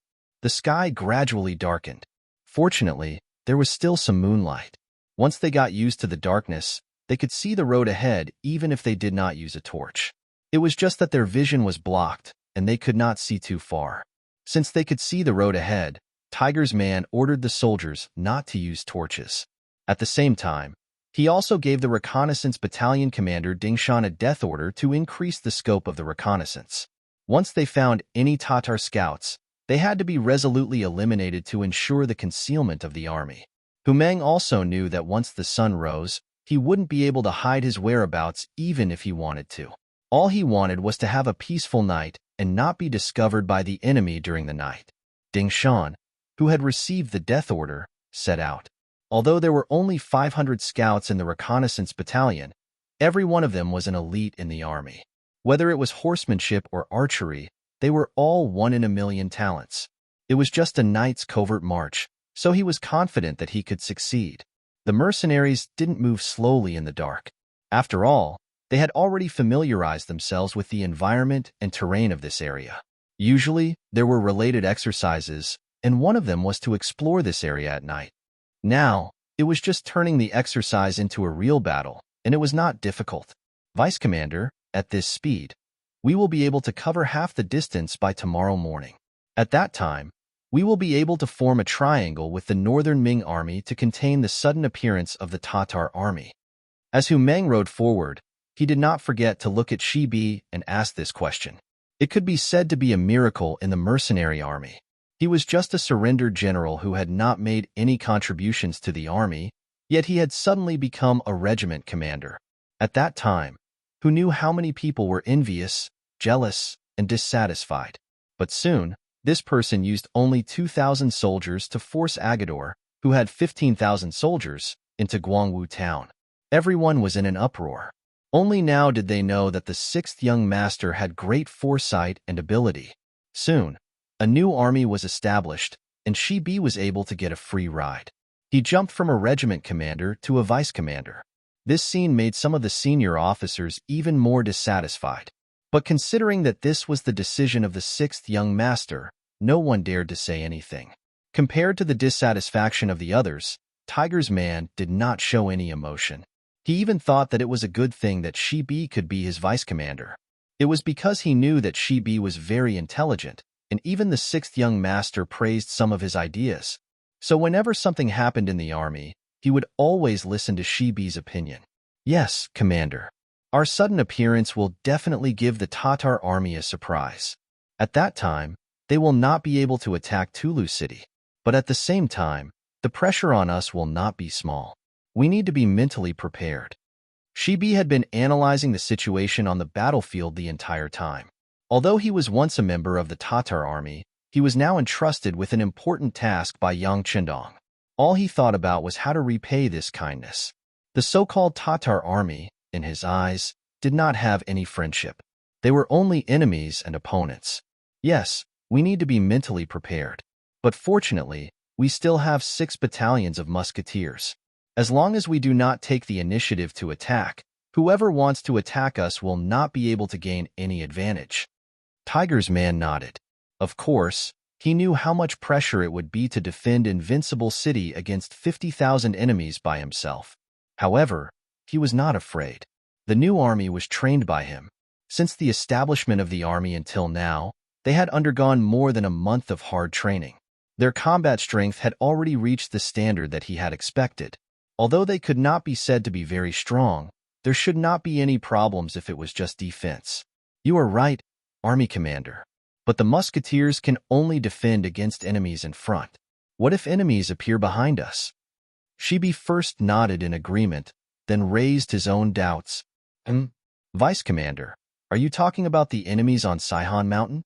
Didn't the scouts report that there are only 2,000 people left on the mountain? What kind of situation have they become? Tiger's man's face showed a trace of confusion and disapproval after hearing this. In his opinion, it was only 2,000 enemies. They would not even dare to go down the mountain. How could they be causing trouble? But no matter what, this is a kind of threat. The 6th young master once said that the best way to deal with threats is to eliminate them and not let them exist between heaven and earth. Shibi's voice carried a hint of persistence at this moment. Since he was appointed as the vice commander, he had to plan for other things while he was in the position. Shibi even knew that the reason why he was promoted so quickly and even reached the rank of senior colonel, surpassing many seniors who had joined the mercenary army before him, was because the 6th young master wanted him to assist Tiger's man and help him fill in the gaps. Since he had already set his position, Shibi naturally knew when to persevere and when he only needed to give some pointers. Just like now, he could not back down. Otherwise, even if the 6th young master knew about it, he would be disappointed in him. With Shibi's persistence, Tiger's man's expression also became serious. He had followed Yang Qindong for so many years. How could he not know what the young master was thinking? Seeing that Shibi was not as obedient as he usually was, he asked, "Then, what do you think, Vice Commander?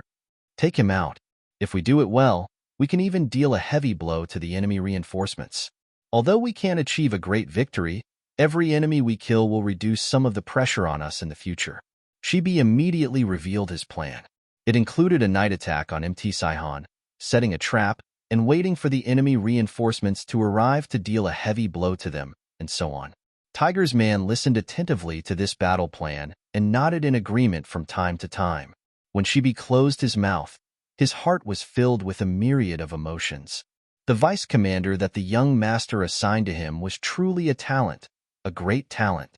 If they did as he said, it could indeed solve a lot of problems. Seeing that Shibi was so confident, Tiger's man knew that this battle had to be fought. He immediately said, "All right, we'll do as vice commander says. Take a look and decide which troops to send to carry out these missions." Since Tiger Edge cooperated so enthusiastically, he didn't dare to be careless. He proposed his own ideas in a suggestion manner.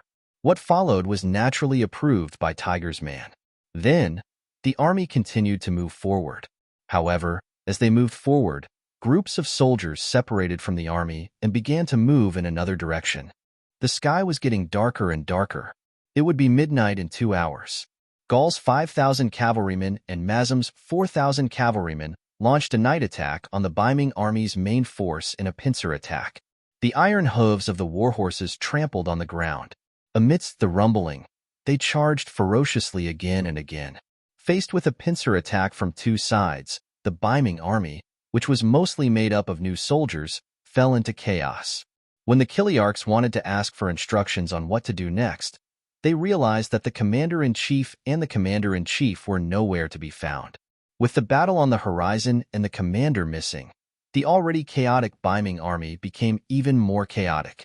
Faced with the charge of the Tatar cavalry, they scattered like birds and beasts, unable to put up any resistance. Countless Biming army soldiers were killed by the Tatar army. Countless Biming army soldiers had no choice but to throw down their weapons and kneel down to beg for their lives. Ha ha! Mazum, who had killed to his heart's content, couldn't help but laugh proudly when he saw tens of thousands of Biming army soldiers being wiped out. He had done a great service in this battle. When he saw Hu Bo he would probably be rewarded. However, his laughter did not last long. The flames that appeared on Mount Saihan not far away attracted his attention. Vice Commander Bella had appeared beside him at some point and said with a panicked expression, "General, someone attacked Mount Saihan. It should be the work of mercenaries." Ayaya. Mazum thought that he had done a great service, but he did not expect his base to be destroyed. At this moment, Mazum was furious. Men, immediately return to Mount Saihan. No matter what, we can't let the mercenaries succeed in their scheme. Mazum wanted to go back in person, but he was stopped by Plato in the end. "General, you can't do this out of loyalty. We've just won a big victory here. You can't leave yet. Otherwise, won't all the credit be taken by General Gore? How about this? I'll bring reinforcements. I'll only bring 2,000 cavalry. I believe that with the terrain of our mountain, it's easy to defend and hard to attack. The mercenaries won't succeed so quickly. Wait until you see Lord Hu Bo and ask for reinforcements. At that time, we'll attack from one side of the mountain and the other side of the mountain. Wouldn't it be better to achieve a great victory?" Chapter 844. Baile's words made Mazum calm down. He thought that if he left now, then the great merit of destroying the Biming army would have nothing to do with him. More importantly, even if he went back now, he would only be able to bring back 4,000 cavalrymen. Against the powerful mercenaries, they would not be of much use. It was better to stay here and ask for reinforcements after meeting with Lord Hu Bo. This was the only way to solve the problem. "All right, General Baila, I'll leave everything to you. However, you must be careful." Mazum listened to this suggestion. However, he did not know that this parting would be the final parting between him and Baila. "Please rest assured, General. Once I return to the mountain, I will defend it to the death and wait for General to bring reinforcements." There was no time to lose. After Baila finished speaking, he ordered 2,000 cavalrymen to quickly return. Saihan Mountain was easy to defend and hard to attack because of its geographical location. This had also made Mazum and Baila extremely confident. All of this had been proven when the Biming army failed to take it down. However, the mercenaries were not the Biming army. Attacking a mountain like this was a common part of their training. In addition, they had planned to launch a sneak attack. In addition, they had mobilized 2 battalions of 800 musketeers to assist them. When they launched their attack, the Tatar soldiers guarding the mountain were stunned. In the dark, their vision was limited. They did not know where the mercenaries would come from. If they wanted to see the enemy, they would have to raise their torches. However, if someone did so, it would be equivalent to revealing their position. The mercenaries would teach them a lesson in a matter of minutes. Often, the torches would be lit and extinguished very quickly. After more than 100 Tatar soldiers holding torches were killed, everyone learned their lesson and did not have any intention of revealing their position. Without any light, this created an opportunity for the mercenaries to charge up the mountain. At this moment, there were soldiers who relied on their outstanding mountaineering skills to attack the black stone slope and climb up to the peak of Saihan Mountain. The smoke signal on the mountain had been ignited. It was to inform Ma Jiamu and the others at the foot of the mountain that the situation on the mountain was very critical. If there were no reinforcements, they would not be able to hold on. On the black stone slope halfway up the mountain, Deputy Commander Shibi, who was in charge of commanding this battle, was watching the soldiers launch wave after wave of small attacks. His face was languid, as if he was not treating this battle as a real battle, but more like watching a mock competition. Lu Jua, the commander of the recruit division, saw this scene and felt very puzzled. "Deputy Commander, why did you only launch a small-scale assault? Our recruit division is fully capable of launching an all-out attack and taking down Mount Saihan in one fell swoop." Don't worry. Let's make some people anxious." The slow-paced Silk Bear wasn't in a hurry at all. He just chuckled as he rode on his horse and watched the new recruits launch small attacks in rows or companies. That's right, Commander Liu. This is a good opportunity to train the soldiers through actual combat. Don't miss it.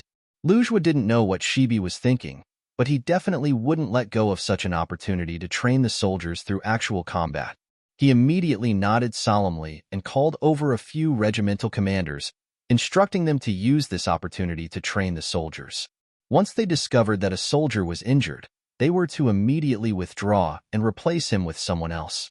In any case, the battle wasn't that intense, so they had plenty of opportunities to do these things. Shibi wasn't in a hurry. Naturally, he was waiting for the fish to take the bait. Just as he expected, Bora led 2,000 cavalrymen and headed straight for Mount Sihon.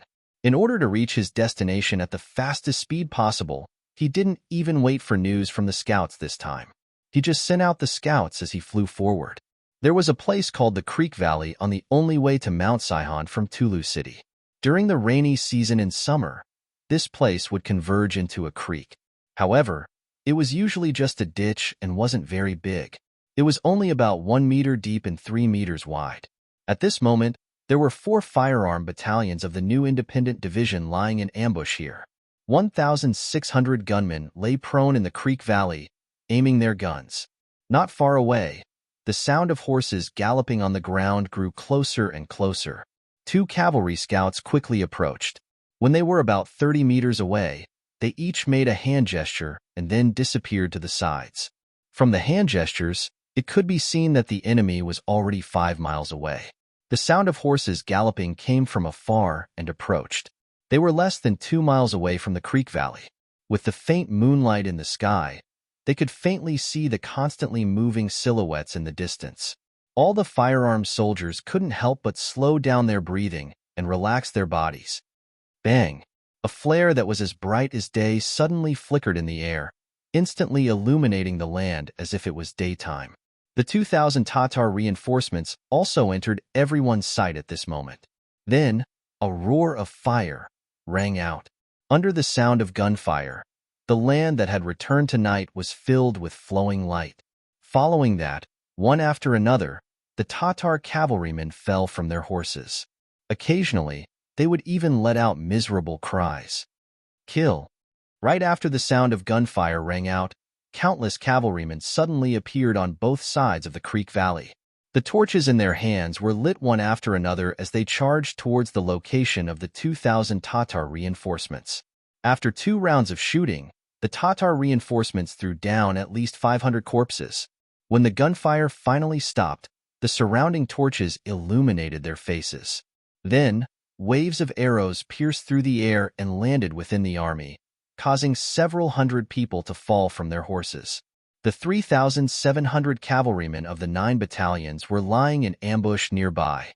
Under the lead of Division Commander Xian Honghai, they were like fierce tigers descending from a mountain as they surrounded the already stunned Tatar cavalrymen. There were bullets from afar, bows and arrows from close range, and sharp sabers from close range. Under wave after wave of continuous attacks, the Tatar cavalrymen's formation was thrown into chaos. Under the illumination of the firearms, every cavalryman's face revealed a frightened expression. Under the protection of a few personal guards, Baile's face was ghastly pale.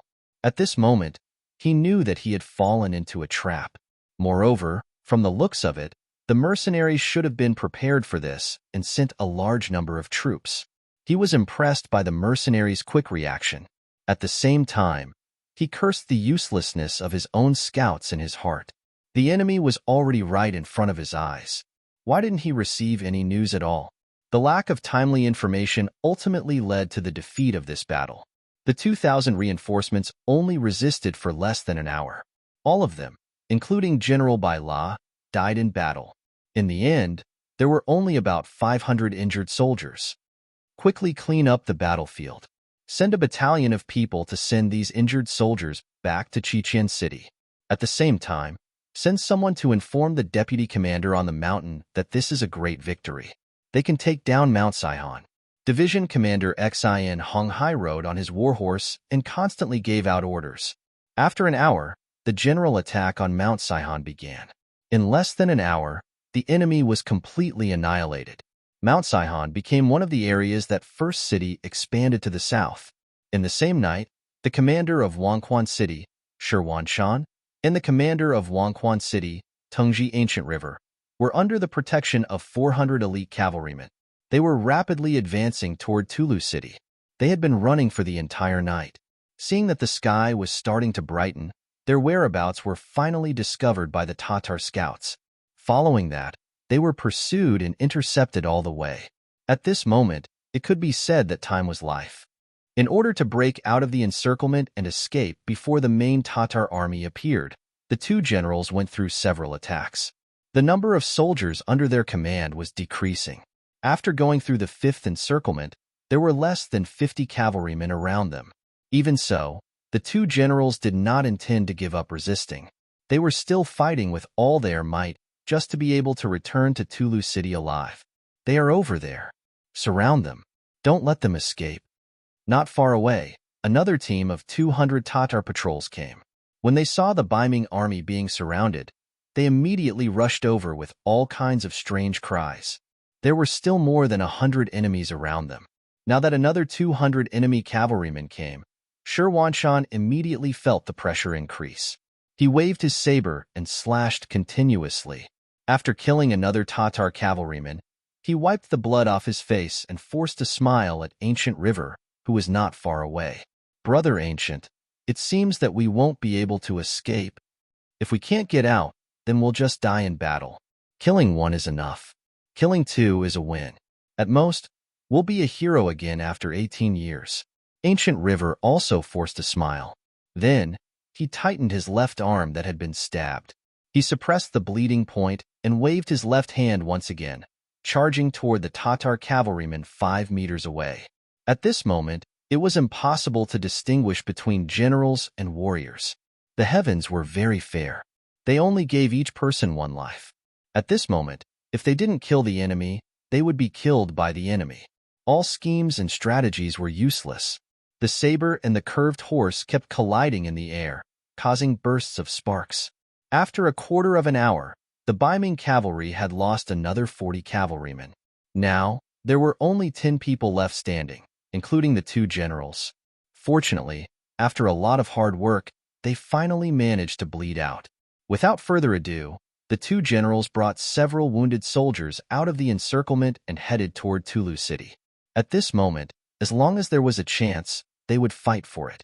Even if they died, they didn't want to die on the grasslands. Chase.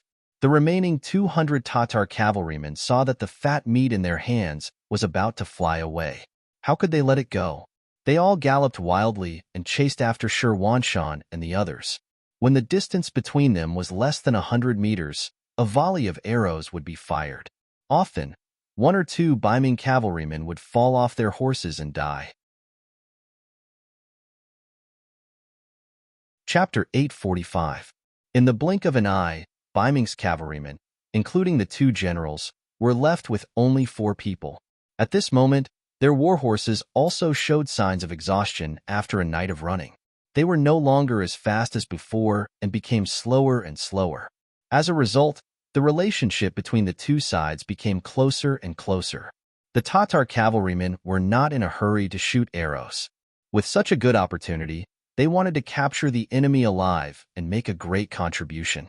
The distance between them grew closer and closer. From 100 meters to 80 meters, 50 meters, 30 meters, 20 meters, when they could even see the enemy's back clearly, a large group of cavalrymen suddenly appeared in front of them. Looking from afar, smoke and dust billowed. Seeing that the pursuers were about to arrive and the road ahead was blocked, Shi Wanshan's face revealed a pained expression.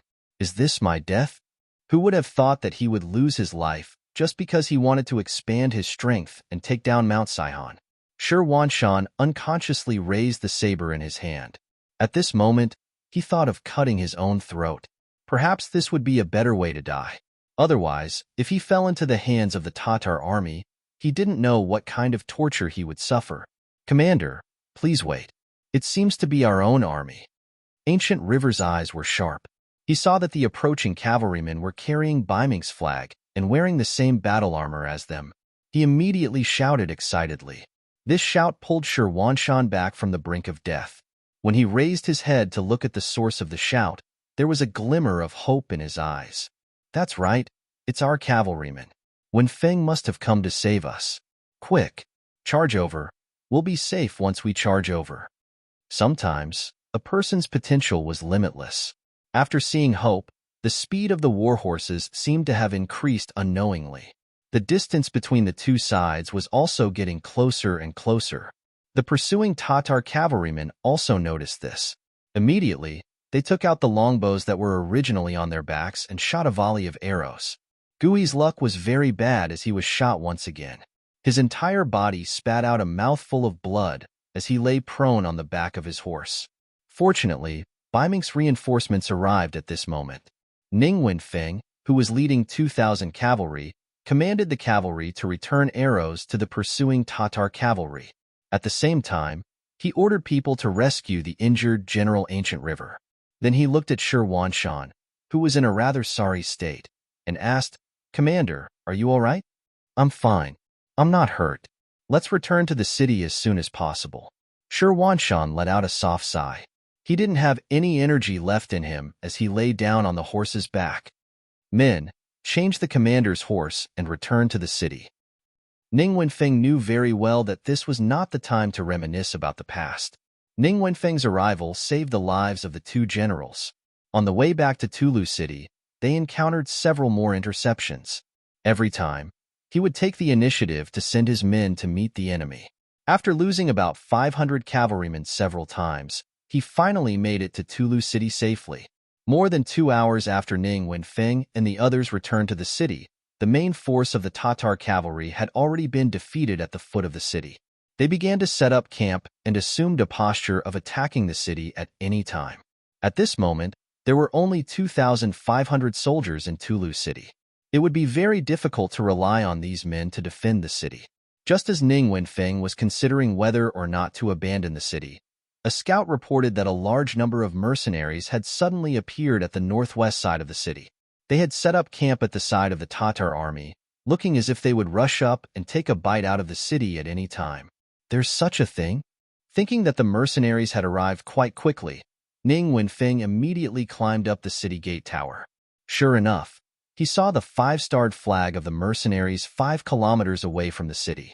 While sighing at the mercenaries' quick reaction, he also let out a sigh of relief. Now it seemed that defending the city wasn't necessarily impossible. The Tatar army that had originally been prepared to attack the city had no choice but to rearrange their troops out of fear of the mercenaries. This gave Tulu City a chance to catch its breath. After noon, the Xian Mansion's reinforcements arrived after receiving the news. Eunuch Deng Chong led 1,000 old soldiers and 10,000 new recruits. At this moment, there were only 1,000 old soldiers left in the Xian Mansion, which was the minimum number they could send. But no matter what, with their arrival, Ning Wenfeng had gained some confidence. He was even more confident in defending Tulu City. In the Tatar army's tent, Hu Bo listened to the report of last night's battle with a terrifyingly gloomy expression. To be specific, they hadn't suffered any losses. It was true that they had lost Mount Saihan and had lost 4,000 cavalrymen, but they had also wiped out 10,000 of the Baiming army's main force. In other words, they had come out on top. However, Hu Bo's sudden appearance should have been able to catch the Baiming army and the mercenaries off guard. Now, it seemed that while it had some effect, it wasn't enough. In the end, it was all because the mercenaries had interfered. This made Hu Bo even angrier at the mercenaries than at the Baiming army. "Mazam, Gore, I'll give you 3,000 cavalrymen to attack the mercenaries. I want to see how strong they are. General Chiga, I'll give you 5,000 infantrymen. Prepare to take down Tulu City. I want to massacre the city and bury the 4,000 soldiers from last night." Hu Bo furiously gave out 2 orders. Once the order was given, Mazam and the other 2 who were named were about to leave the tent. However, General Mu Run, who hadn't been named, suddenly stood up. "General, you can't do this. With the mercenary strength, 6,000 cavalrymen won't be able to break through. If we send them out, we'll suffer even greater losses." Mu Run had told Hu Bo about the mercenaries' strength on the way here. He had thought that both sides would listen to his advice and be more careful when facing the mercenaries in the future. However, it seemed that they hadn't taken his advice seriously. Do not shake the soldiers' morale. Generals, why aren't you going to do as I say? Uboer was clearly furious. He glared at Muran, as if saying that he would kill him if he dared to shake the soldiers' morale. In the end, Muran didn't dare to say anything and stepped back. Since the general had given his orders and was angry, the others naturally didn't dare to disobey. 6,000 cavalrymen and 5,000 infantrymen left the camp and charged towards the north and west. CB had already arrived outside Tulu City from Saihan Mountain and was warmly welcomed by Tiger's Mane. Haha, Deputy Commander, you've worked hard. The travel-worn CB hurriedly took a few steps forward and arrived in front of Hu Meng. He respectfully saluted, Commander, you're the one who's working hard. I'm just following your orders. Speaking of which, if they won the battle, most of the credit should go to the commander. CB's attitude was very good. Since he knew that he couldn't win, he might as well take a step back and keep a low profile. Whether it was Tiger's Mane or the sixth young master, they all knew what he was doing. As expected, Tiger's Mane chuckled when he heard CB's words. In truth, with his position, he didn't care about military merits. The sixth young master trusted him more than anything else. However, CB's actions were also to show his authority, so he naturally wouldn't refuse. In return, he enthusiastically pulled CB's hand and led him to the central tent. The other captains of the other teams followed closely behind him. Previously, it was the battle at Guangwu Town. Now, it was the battle at Saihan Mountain. They no longer felt jealous of this newly promoted deputy commander. After all, people would only compare themselves to people of similar strength. However, for someone who was already far ahead of them, it was better to put away such thoughts. The officers of the new army strode into the tent. The moment they entered, they saw a sand table that had been set up at the last minute. It recorded the comparison of the military strength of both sides and the way they were arranged. Tiger's Mane learned this from Yang Chendong. He wasn't the only one who had such a simple sand table in every regiment commander's tent. It was to help them understand the situation on the battlefield better. Everyone followed Tiger's Mane to the sand table. After looking at it, they started to think seriously. About 7 minutes later, he smiled and nodded. The commander's arrangement is already the best. Saying these words proved that he had no other opinions. Tiger's Mane chuckled and said, Deputy Commander, you must have had a hard journey. Why don't you go back to the tent and have a good rest? There's no need. I've already rested on my horse on the way here. CB shook his head and refused. It was true that he had made a military contribution, but this didn't mean that he had any special privileges. Especially in front of Tiger's Mane, he was a junior. Fine. Since Deputy Commander is concerned about military affairs, then let's discuss how to attack the Tatar army. Tiger's Mane nodded. He was just being polite. Now that the small talk was over, it was time to talk about business. Without waiting for the officers to express their opinions on the current situation, the scout battalion commander Ding Shan had already entered the tent. He saluted Tiger's Mane and said, Commander, the Tatar army has moved. There are 3,000 cavalry coming towards our camp from the left and right. You're so petty. When he heard that there were only 6,000 cavalry coming, Tiger's Mane didn't panic at all. Instead, he was somewhat dissatisfied. It was clear that he felt that the Tatar army didn't send enough cavalry. Hearing this, the other officers also burst into laughter. After laughing, Tiger's Mane put away his casual attitude, and his expression became more serious. The sixth young master once said that we have to pay attention to the enemy in terms of tactics and look down on the enemy in terms of strategy. Therefore, even if we have the confidence that we will win, we can't be arrogant and we can't be careless. Yes. When the officers heard that it was the sixth young master's order, they all replied seriously. Good. Since the enemy is coming, of course we have to beat them back. Deputy Commander, do you have any thoughts? Tiger's Mane asked out of respect. No. We will listen to Commander's orders. Other than that, there was nothing else to say. Last night when they were marching, he had said all his thoughts and Tiger's Mane had also agreed. Now, they just had to follow the plan. Chapter 846. Very well. Since that's the case, let's proceed according to the plan. Tiger's man nodded. Following this, he gave out a series of orders, and the officers who were called stood at attention. The other officers who were not called also earnestly studied. For them, as the mercenary army continued to expand, the number of soldiers they could lead would only increase. The military ranks on their shoulders would also increase, and the number of pentagonal beans would also increase. Learning more about the battle strategy of the Bright Tiger Army commander would naturally be beneficial for their future development. On the battlefield, Gaylor and Mazum each led 3,000 cavalrymen towards the mercenary camp. Although Hu Bo-er had rejected Mu Ren's suggestion to fight cautiously, the two generals knew that the mercenary army was not to be trifled with. This time, he had to be extremely careful in order to make an enemy out of him. In actuality, from the fact that they had only sent 3,000 cavalrymen each, it was clear that they were testing the mercenary army. Otherwise, Hu Bo-er would have sent at least 10,000 cavalrymen. Because it was just a test, the two generals did not charge forward. Instead, they slowly approached, wanting to see how the mercenary army would react to their arrival. Under their watchful eyes, the mercenary camp quickly reacted. Groups of mighty and majestic cavalrymen appeared and walked out of the camp in an endless stream. It was too much for the eyes to take in, and it felt like there was no end to them. However, this feeling quickly disappeared because the cavalrymen had already blocked their vision, making it impossible for the two generals to see what was going on within the mercenary army. General Gaylor lightly sighed. The mercenary army's tricks made him feel a sense of helplessness. On the other hand, Mazum glared at the mercenary army with a look of hatred. It was because of the mercenary army's shameless sneak attack last night that not only had he lost his base at Mount Saihan, but his assets had also been stolen. Even his deputy general Bora had died.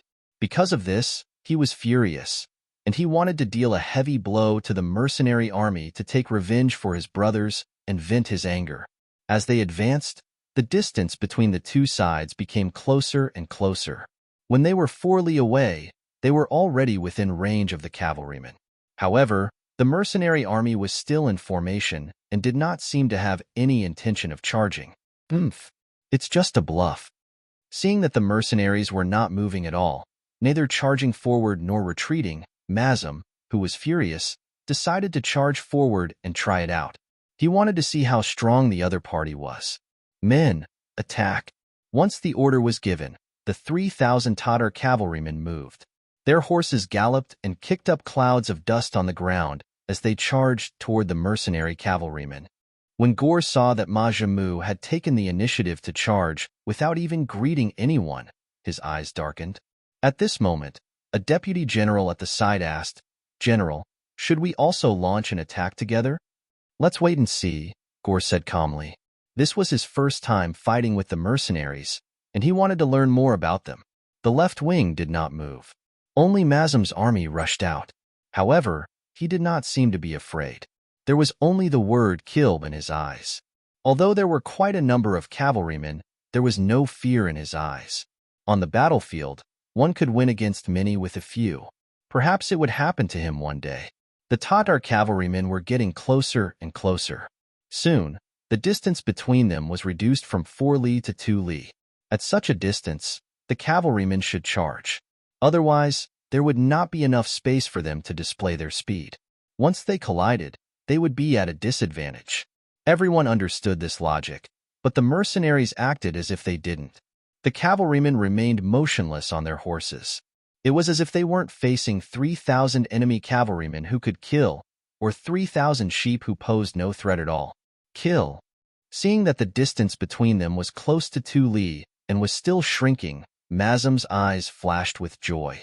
The mercenaries were so arrogant that they did not intend to charge. In this way, the advantage would be in his hands. Once he got close to the enemy cavalry, he would use the momentum to ram them. At that time, his 3,000 cavalrymen would be able to unleash several times their strength. It was not impossible for them to win. Are they crazy? Men, charge with me. On the other side, Gower saw everything clearly with his eyes. Seeing that the mercenaries were still not moving at such a distance, he was truly shocked. At such a distance, If they did not charge, they would not have a chance to charge. Could it be that the powerful mercenaries were just legends? In reality, they were just infantrymen riding warhorses? Unable to understand, Gower decided not to think about it anymore. After all, facing an enemy cavalry that did not know how to charge, this was a heaven-sent opportunity. He could even imagine how Mazam would go on a killing spree once he joined the mercenary army, and such a great merit could not be claimed by him alone. He was bound to take a share of the pie. Gower also moved. The 3,000 cavalrymen charged, but they were only too late. The moment he led his troops to charge, Lujois, who was standing in the front row of the mercenaries, smiled. With a smile, he suddenly ordered the army to move to the left and right, leaving the center. Although he was leading recruits, there was no problem in following orders. Immediately, the army began to retreat to the left and right. As they left, the 6 brigades of musketeers behind them were exposed. Beside the musketeers was the independent division commander Xin Hong Hai on horseback. Seeing that his field of vision had become very wide, his originally raised saber also dropped. He shouted, "Fire!" At the front of the battlefield, Mazam was already less than a li away from the mercenaries. He could even see the pale and frightened faces of the mercenaries. At this moment, his heart was extremely carefree. He urged his horse to speed up. His saber could not help but taste blood. Right at this time, the situation on the battlefield suddenly changed. Those frightened mercenaries separated to the sides, revealing the 3,000 mercenaries behind them. Following a loud roar, several thousand bullets flew through the air, passing through the air and arriving in front of them. The distance of 1 li, 500 meters, was completely within the range of the Type 81 assault rifles. Under the explosive sounds of gunfire, bullets flew out from the barrel like meteors flying through the sky. They drilled into the bodies of the Tatar cavalrymen who were brandishing their sabers, drawing out waves of blood. Mazam, who was charging at the very front, did not avoid this rain of bullets either. One of the bullets landed on his chest. The instant that fatal bullet entered his body, Mazam, who was still shouting and charging forward, was stunned. His saber dropped, and his entire body slid down the back of his horse like a boneless viper. Then, he fell from the horse, landing on the ground, bringing with him waves of dust. Even when he died, his body still charged towards the mercenaries' camp, showing his determination to avenge his humiliation with blood. The general died on the battlefield. The omnipresent bullets ran amok among the armored cavalry. One after another, the Tatar cavalrymen were shot and fell off their horses. One after another, the Tatar cavalrymen lost their lives while still shouting to charge. All of this happened too fast, so fast that many people could not react in time. As the cavalrymen at the very front fell off their horses and died one by one, the Tatar cavalrymen behind them finally felt fear. They did not even have the chance to fight with the enemy and were about to be shot to death. No one wanted to see this kind of scene, and no one was willing to encounter it. Quick, quick, retreat, retreat. They knew that rushing forward would only lead to their own deaths. More and more Tatar cavalrymen reined in their horses, turned their horses around, and began to run back the way they came. There were some brave warriors among these Tatar cavalrymen. They were not as afraid of death as ordinary people, but this kind of unequal slaughter, this kind of aggrieved death, was definitely not what they wanted in their hearts. So at this moment, they would rather be a coward and turn around to escape than to show their courage and charge forward half a step. As if they had expected them to do this, the cavalry of the recruit division at the front once again opened up a path. The head of the light cavalry regiment, Ma Xiangshan, shouted, "Comrades, charge with me." The light cavalry regiment moved. The biggest change in the new army was that they had a heavy cavalry regiment and a light cavalry regiment. Like the name, heavy cavalry was a full body armor and focused on the art of opening and closing. They were like a flood of steel rushing into the enemy formation to kill the enemy. The light cavalry was a light military uniform, focused on flexibility and speed. They did not have much other equipment on them, except for the necessary sabers and crossbows. What they wanted was to use the lightest equipment to chase down the enemy cavalry with the fastest speed. When the light cavalry regiment moved, it represented the start of the chase. After Ma Xiangshan's shout, countless light cavalry flew out like arrows, heading straight into the distance. As they galloped, the crossbows in their hands were not idle. Arrow after arrow shot out into the air, chasing and killing the defeated enemy cavalry at the same time. The sudden sound of the muskets and the sudden attack of the light cavalry made Gao Er's 3,000 cavalrymen suffer. They originally thought that when they were 1 li away, the cavalrymen would be able to display their strongest fighting strength. They never thought that there would be so many dangers behind the mercenary cavalrymen. Time after time, they had to move aside, giving them different experiences. First, he was struck dumb by the muskets. By the time he managed to turn his horse around in time, the enemy cavalry behind him quickly caught up with him. When the arrows got close to him, he could only watch as the soldiers he brought with him were shot by the arrows and fell to the ground. His heart was bleeding, but there was nothing he could do. Chapter 847. Underestimating the enemy was not scary. What was scary was that his cavalry had been beaten into a pulp and had lost their will to fight. With such an iron cavalry, it would be difficult to calm them down and turn back to fight. They could only rush toward the Tatar camp and hope that the enemy would not chase too hard. As expected, the light cavalry did not chase too far and stopped after 6 miles. Ahead of them was the Tatar camp, and the enemy could send their cavalry to counterattack at any moment. Although they were light cavalry and were not afraid of being caught, there was no point in fighting. The light cavalry retreated and kept their guns. This probing mission ended in a huge victory for the mercenaries. Based on the results, they had killed close to 2,000 cavalry and captured 100 enemies. Not only did they lose the first battle, but even General Mazem had died on the battlefield. When this result reached Huboer's ears, he was furious. Within the tent, the table was sliced in half by a sharp cavalry knife. A roar sounded out, "Mazem, I will take revenge for you." Mazem had defended Saihan Mountain for many years, and even if he did not contribute much, he had put in a lot of effort. However, when Huboer's army appeared and was about to show off their skills, he was killed. It was truly regretful and sad. All of a sudden, the morale of the Tatar camp was low. To break this bad atmosphere, Huboer roared out once more, "Where is General Chiga? Has he not taken down Tala City?" The flames of war raged beneath Tulu. Countless cloud ladders were erected beneath the city walls, and countless arrows were fired in the air. Death was a matter of great importance to humans, but at this moment, it seemed so insignificant and ordinary. When the Iron Cavalry started to probe the mercenaries, the 5,000 grassland infantry led by Chiga had launched a fierce attack on Tala City. It was said that the grassland Iron Cavalry were unparalleled in the world. Everywhere they went, locusts would sweep past, and not a single blade of grass would grow. However, what everyone didn't know was that the trained grassland infantrymen were also elites among soldiers. They existed for the purpose of sieging cities, and their instructors were generals with rich experience in sieging cities. The grassland cavalry relied on speed, while the Ming army relied on the city walls. Both sides had their advantages, and it was difficult for one side to gain the upper hand.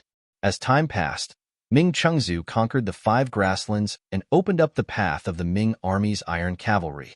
After the Mongol soldiers suffered losses time and time again, they started to learn from the strengths of the Ming army to create offensive infantry. A person's greatest ability lies in learning and imitating. After Ming Chengzu passed away, the advantage of the Ming army cavalry slowly disappeared. As a result, the Mongol siege infantry grew. This time, the 5,000 infantrymen had this ability. Their teachers were the captives of the Ming army who had their cities conquered. Since they were living under someone else's roof, they had no choice but to lower their heads. In order to survive, not many of them could reject the mere teaching of skills. Because of this, the Mongol army that was attacking the city was really aggressive. The moment they appeared, they beat up the Baiming army. The 3,000 new Baiming soldiers that were in charge of defending the city suffered heavy casualties. Cries of emergency continuously entered the ears of General Ning Wenfeng, who was in charge of the formation. He had no choice but to bring 1,000 old soldiers and 3,000 new soldiers to re-enter the city and stabilize the situation. On the battlefield, the biggest difference between the new soldiers and the old soldiers was the amount of battle experience. Usually, the experienced old soldiers knew what to do without orders. They could freely counterattack and attack when they should and dodge when they shouldn't. The new soldiers were different. They were like a heavy stone mill. If you pushed them, they would move. If you didn't push them, they would be as immovable as a mountain. When these new soldiers came to the battlefield, they were terrified by the aura of death on the battlefield. Without orders, how would they know what to do? When the new soldiers lost, the old soldiers went up. The new and old soldiers helped one another, and Ning Wenfeng's commanding ability was displayed. He chased back the Mongol infantry that had charged up the city walls. After a few rounds, they finally lasted until night time, and the offensive came to an end. Within the city lord's manor, the injured ancient river was still resting on the bed. Shi Wanshan, who had mostly recovered, and eunuch Deng Chong were sitting in the hall, talking to the exhausted Ning Wenfeng. Eunuch Deng, Commander, the losses in this battle are too great. More than 2,000 new recruits have died, and 2,000 have been injured. If this continues, I'm afraid it will be difficult to defend the city. Why don't we retreat to the Xin Mansion? The city walls there are higher, and it will be much easier to defend than Tulu City. Ning Wenfeng grumbled while probing. His eyes were filled with hope. We can't. Deng Chong was the first to speak. The two generals might not know, but when the Duke of Loyalty and Courage gave Tala City to the great Ming, everyone in the imperial court clapped and cheered. The people of the capital also took to the streets and lit firecrackers to celebrate. Everyone took Tala City as a symbol of the rise of Ming. How could we give it up at this moment? If we really did this, there would be no need for anyone else. Just the memorials from the imperial censors would be enough to crush us to death. Deng Chong's words made Shi Wanshan, who originally wanted to say something, shut his mouth immediately. If this really was the case, Tala City could not be lost. Otherwise, their political lives would come to an end. At that time, no matter how great their ambitions were, they would be powerless to carry them out. Hold on a little longer. If we really can't do it, we'll transfer all the new soldiers from the Xin Manor. As long as we take the stance of defending to the death, no matter how fierce the Tatar army is, they will know the difficulties and retreat. Shi Wanshan thought that there was still a strong mercenary army outside the city, and his heart was a lot more comforted. Ning Wenfeng was just probing, and since there was no other way, he didn't consider it. As for transferring soldiers from the Xin Manor, after a moment of hesitation, he said, perhaps this is the only way. Otherwise, the 2,000-some veterans and 5,000 new soldiers in the city won't be able to last for very long. Fine, then we'll transfer soldiers from the Xin Manor. First, we'll transfer 500 veterans and 10,000 new soldiers. Deng Chong finally made the decision. At this point, there were only 500 veterans and 10,000 new soldiers left in the Xin Manor. This would be their final strength. They had exerted great strength, suffered great losses, and gained nothing in the end. They still had to bitterly defend Tala City, to the extent that they had almost used up all the veterans. It had to be said that this time, they had really made a loss. This result left Shi Wanshan and the other two speechless for a long time. They didn't even seem to have the mood to talk. In comparison, the atmosphere in the Tatar army camp was much better than it was in the afternoon. Chiga had already reported the casualties. During the attack during the day, more than 1,000 soldiers had died and more than 1,000 were injured. They only needed to rest for a night, and more than half of them could still participate the next day. In comparison, Ming's defenders had suffered more than 4,000 casualties, which was twice the number of their own side. Everyone knew that during a siege, the attacking side would often be at a disadvantage. Generally speaking, to siege a city, one had to have at least 3 times the strength of the enemy. This time, the results were the exact opposite. The losses of the defenders were more than double that of the attackers. Even if they didn't take down the city, it was still a great victory. Hu Bo-er's expression was much better, and he encouraged Chiga.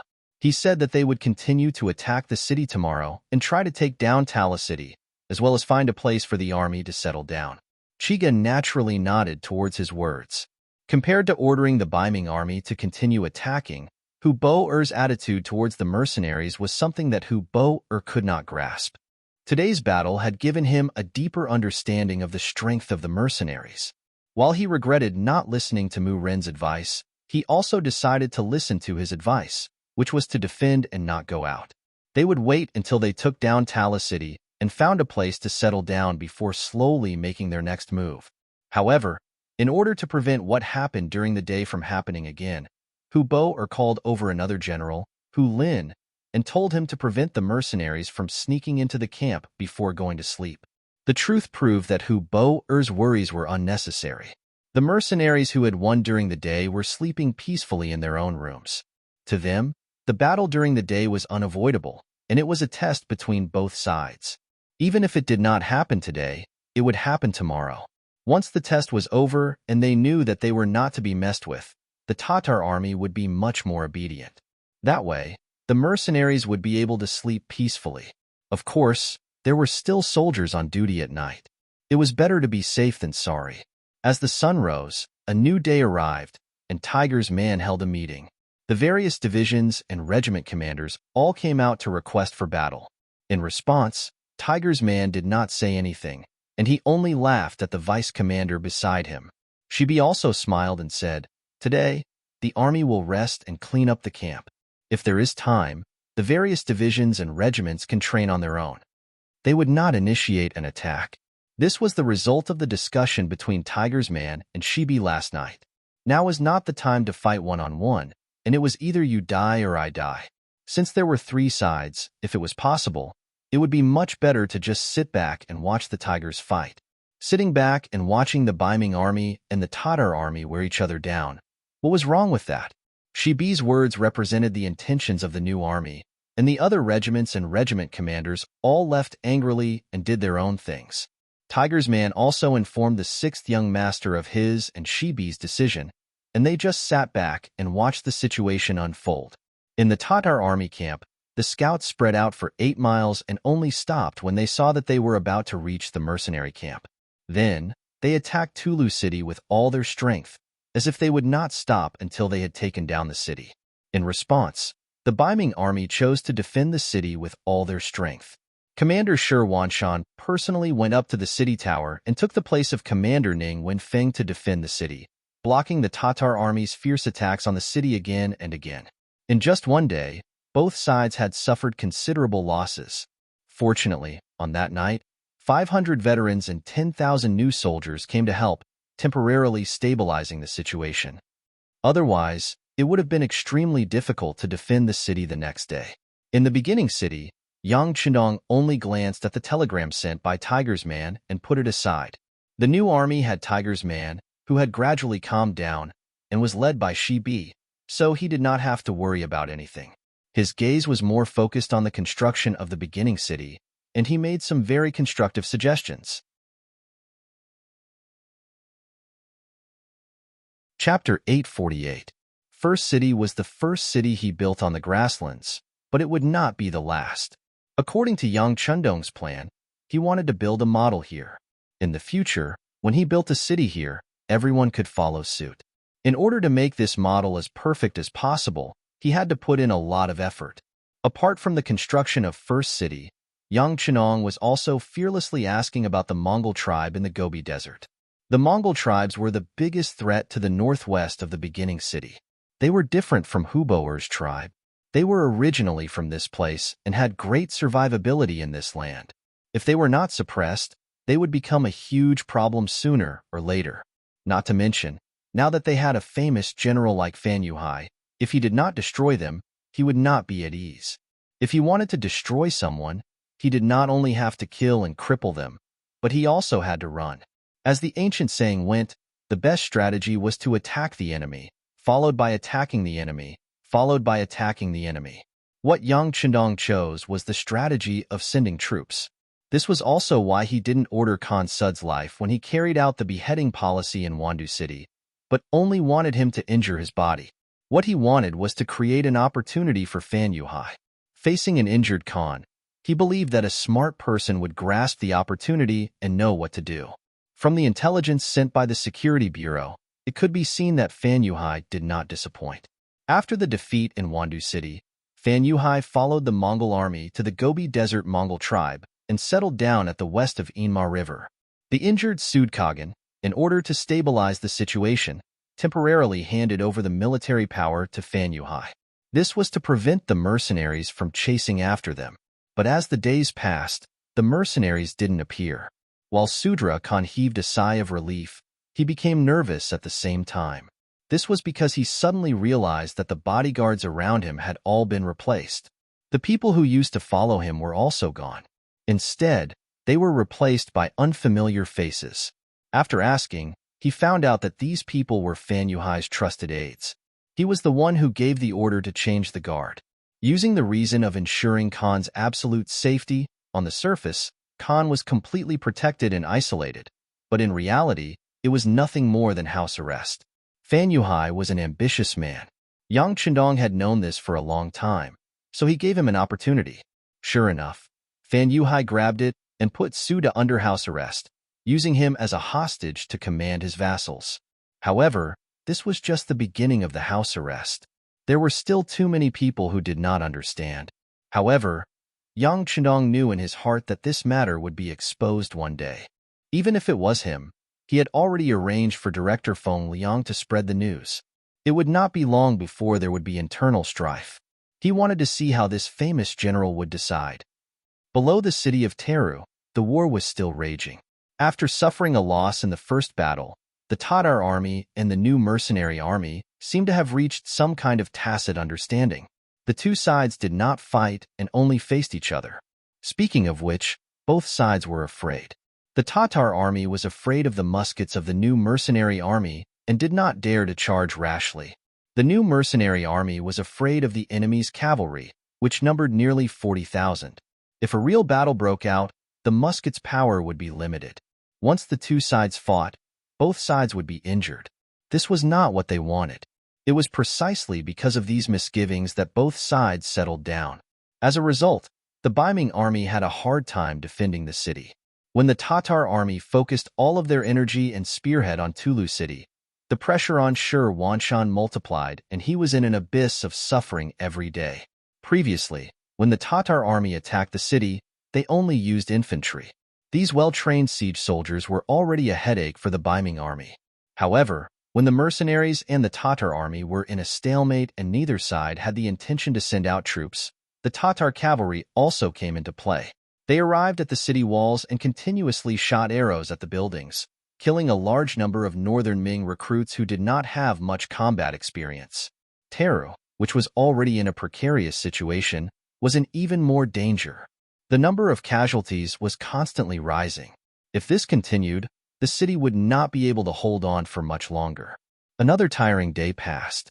The exhausted Shi Wanshan and Ning Wenfeng returned to the yamen of the city lord's mansion. They sat in the courtyard and drank tea while looking at each other without saying a word. Guardian eunuch Deng Chong had already returned to the Xian mansion. He even brought back the commander Gu Feng. He said that he was bringing the general back to recuperate, but in reality, it was just an excuse for him to avoid responsibility. As long as he wasn't in the city, once Tala City fell, this responsibility wouldn't have much to do with him. At that time, with Gu He, this general, in his hands, the safety of the Xian manor would be guaranteed. What a wonderful plan. I said that we shouldn't have taken Teru.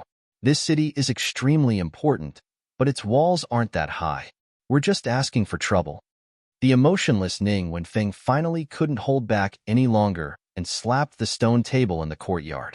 After several days of bitter fighting, even the most even-tempered person would have been worn in. How could Ning Wenfeng's reaction not be exactly what Shi Wanshan had been thinking? But he was keenly aware that there was no way out of this situation. He had sent a messenger 800 li to the capital to ask a few officials who were on good terms with him. All of their answers were basically the same. The imperial court viewed this battle with great importance, and if they lost, an imperial edict condemning them would immediately be issued. When that time came, they would be guilty of biming. Shi Wanshan, who had worked so hard to get to this day and had even been a bandit, naturally didn't want to lose everything. What he needed to do was think of a way to protect Teru. Suppressing his anger, Shi Wanshan asked, Wenfeng, what do you think if we kill our way out and send someone to ask for reinforcements from the mercenaries? Ask for reinforcements? Ning Wenfeng raised his head and looked at the hopeful Shi Wanshan. He shook his head and said, Commander, It's not that I want to discourage you, but if you were a mercenary, would you intervene at this time? This? Sure, Wanshan was speechless. He knew that his suggestion just now was somewhat idiotic, but he really couldn't think of a better idea. Behind them was the Xin residence, which also lacked soldiers. They might have the strength to defend the city, but they definitely didn't have the strength to send reinforcements. As for the imperial court, although he had sent several emergency letters, they had all been like stones sinking into the sea. It was obvious that the imperial court wouldn't send any reinforcements for the time being. After thinking about it, there seemed to be no other option besides the mercenaries before him. This was a method that couldn't be helped, but he hadn't expected Ning Wenfeng to reject it so quickly. Sitting across from him, Ning Wenfeng understood Shi Wanshan's thoughts, but he still couldn't help but say, "Commander, there's no need for this idea.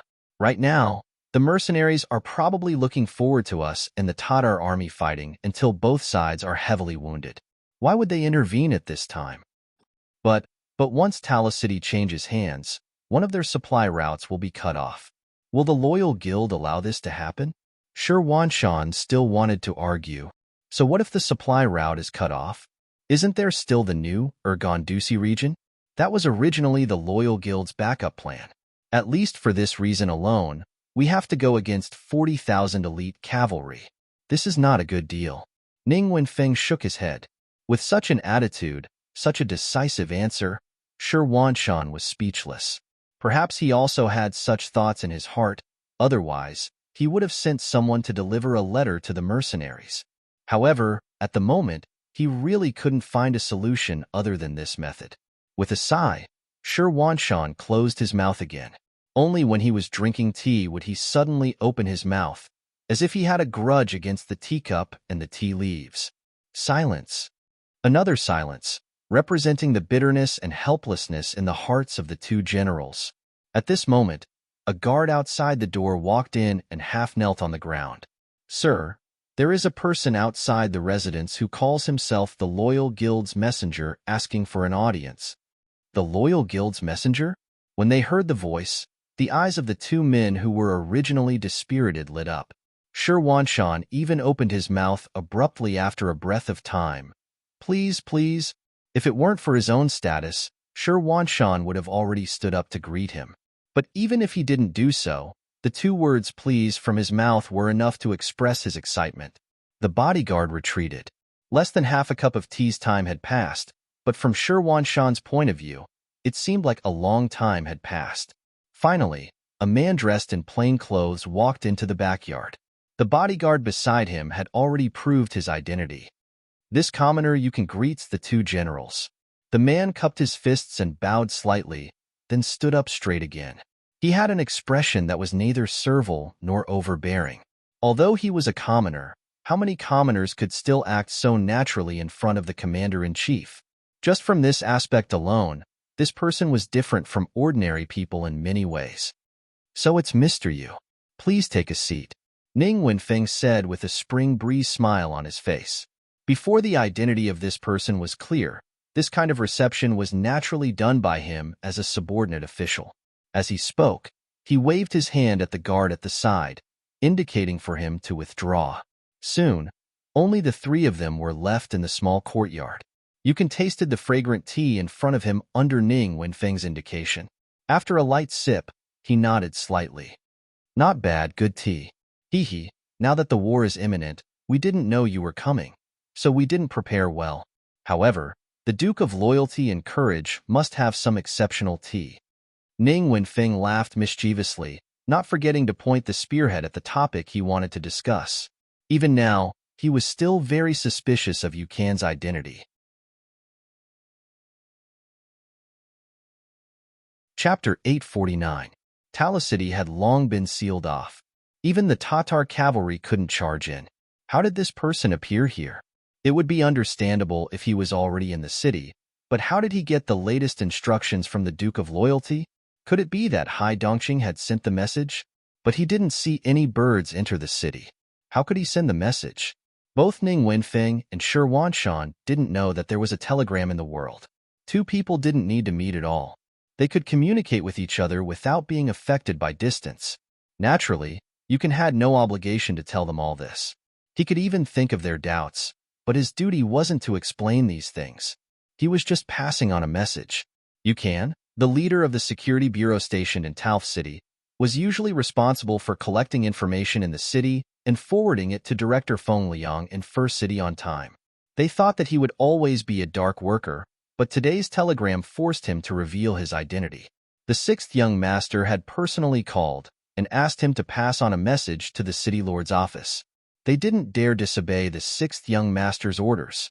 Thus, Yukon came, and he even appeared here openly. He knew that perhaps this was the only way to dispel the two generals' worries and complete the matter. Ning Wenfeng's words were clearly probing, but Yukon still replied with a chuckle. What good tea does the Duke of Loyalty have? I didn't have the chance to drink it, but if you suspect my identity because of this, you can arrest me as a liar. Such a straightforward answer immediately caused Ning Wenfeng to reveal a trace of awkwardness on his face. He didn't know how to respond. After all, there was no benefit in pretending to be someone from the Duke of Loyalty at this time. Shi Wanshan, who had been impatient for a long time, saw that the conversation was about to reach an impasse. He finally said, Mr. You said that you came on the orders of the Duke of Loyalty. Do you have anything to say to me? Commander, I came on the orders of the Duke of Loyalty. I do have something to tell you. According to the Duke of Loyalty, if Taof City can't be defended, there's no need to defend it anymore. We can just retreat to Xuanfu City. At that time, we can accumulate strength to defend it. Yukon was only halfway through his sentence when Ning Wenfeng interrupted him. How can Taof City not be able to defend itself? Furthermore, we are paid by the Imperial Court.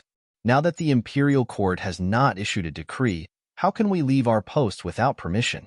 Mr. Yu, do you know that your words just now are already a crime? One couldn't blame Ning Wenfeng for being angry. Yang Chendong might not care too much about the loss of Taof City, but as the general of the city's defense, he had a huge responsibility. If he did not handle it well, his reputation would be ruined. It was even possible that he would be imprisoned and beheaded. How could he not be anxious when it involved his own life? After Ning Wenfeng said this, Yukon closed his mouth. He first shook his head, then tasted the tea. He was not frightened by the other party's words. Yukon's calmness landed in the eyes of Shi Wanshan, who was standing beside him. His eyes could not help but light up. This person was so calm. Either he had something to rely on, or he had already disregarded life and death. Regardless, he believed that no one would come here to throw their lives away. He immediately suppressed Ning Wenfeng, who was about to explode, and smiled at Yukon. Mr. Yu, you must have something else to say. This commander is willing to listen with respectful attention. Since Shi Wanshan had spoken in this manner, Ning Wenfeng could only forcefully suppress the anger in his heart. After which, he viciously stared at Yukon. He wanted to see what this person was going to say next. If he continued to spout nonsense, he would not care if the other party was truly a loyal person. He would take him down first. Yukon slowly put down his teacup. He looked at Shi Wanshan and said word by word. The Duke of Loyalty said that Taof City can be abandoned, but Xuanfu City cannot be abandoned. As long as the commander defends Xuanfu and does not let the Tatar army take a single step forward, Taof City will return to the general's hands in 1 or 2 months at most. Oh? Shi Wanshan was stunned. He already knew there was more to it, but he didn't expect it to be like this. As his thoughts spun, he seemed to have thought of something. Is the Duke of Loyalty going to take action against the Tatar cavalry? What? Didn't the Duke of Loyalty send out troops a long time ago? Yukon replied with a smile. Yes, he did send out troops, but he didn't just put on a show. Ning Wenfeng finally had a chance to interject. He didn't know why, but the calmer Yukon was, the more he found him to be an eyesore. He came to his territory, and his little life was in his hands, yet he could still be as steady as Mount Tai. It was truly infuriating. Yukon seemed to be used to Ning Wenfeng's provocation. He didn't answer his question, but continued to speak with a calm expression. I came here on behalf of the Duke of Loyalty to deliver a message. As for whether you believe it or not, that's my problem. Of course, you can also capture me, or even torture me. I can't guarantee whether or not I can keep the secret in my heart. But in this way, it will delay the two generals' time to make a choice. You two can choose for yourselves. After laying everything out in the open, Yukon didn't say anything. He lowered his head and continued to drink his tea, like a thirsty person looking at sweet dew. His actions showed that he had completely disregarded life and death. Often, people like this didn't bow their heads easily. Even if they were captured and tortured, there wouldn't be a result in a short time. And it just so happened that Shi Wanshan didn't have much time left. If he made a single mistake, he wouldn't have the chance to turn things around. Mr. Yu, do you have any keepsake to prove your identity? Shi Wanshan still didn't give up. No. Yukon answered very straightforwardly. Then he added, Tulu City has already been sealed. Where would I get a keepsake? Without a keepsake, where did you get the news? Ning Wenfeng interrupted again, feeling that he had caught the other party's loophole. You don't have to worry about this. In short, I'm telling the truth. Whether you believe me or not, you two generals can consider it yourselves. You can definitely wouldn't tell them about the telegram. This was still a secret to the other forces. Of course, the longer it was hidden, the more advantageous it would be. The stubborn Yukon immediately made Ning Wenfeng give birth to a kind of feeling of not knowing where to cut. At that moment, he shifted his gaze to Shi Wanshan. It was obvious that he wanted the commander to make the decision. Shi Wanshan frowned. Yukon's appearance was too unexpected. He couldn't make a decision in a short time. He still needed more time to consider. He slowly raised his head. Mr. Yu, thank you for your information. How about this? I'll think about it before making a decision. Now, please go back and rest. All right, there's no need to inform this commoner of your decision. It won't take long for the whole world to know of your decision. Yukon knew that his mission was completed. There was no point in staying any longer. He stood up, nodded to the two generals, and turned to leave. Outside the door, when the bodyguard escorted Yukon out, he saw the signal in Shi Wanshan's eyes. He lightly nodded his head to show that he understood. Once Yukon left, Ning Wenfeng didn't care about anything else and said anxiously, Commander, you don't really believe that he was sent by the Duke of Loyalty and Courage, do you? He doesn't have anything on him to prove himself. If we can't get out, how can we prove it? Shi Wanshan asked back and said, At this moment, do we have any other choice?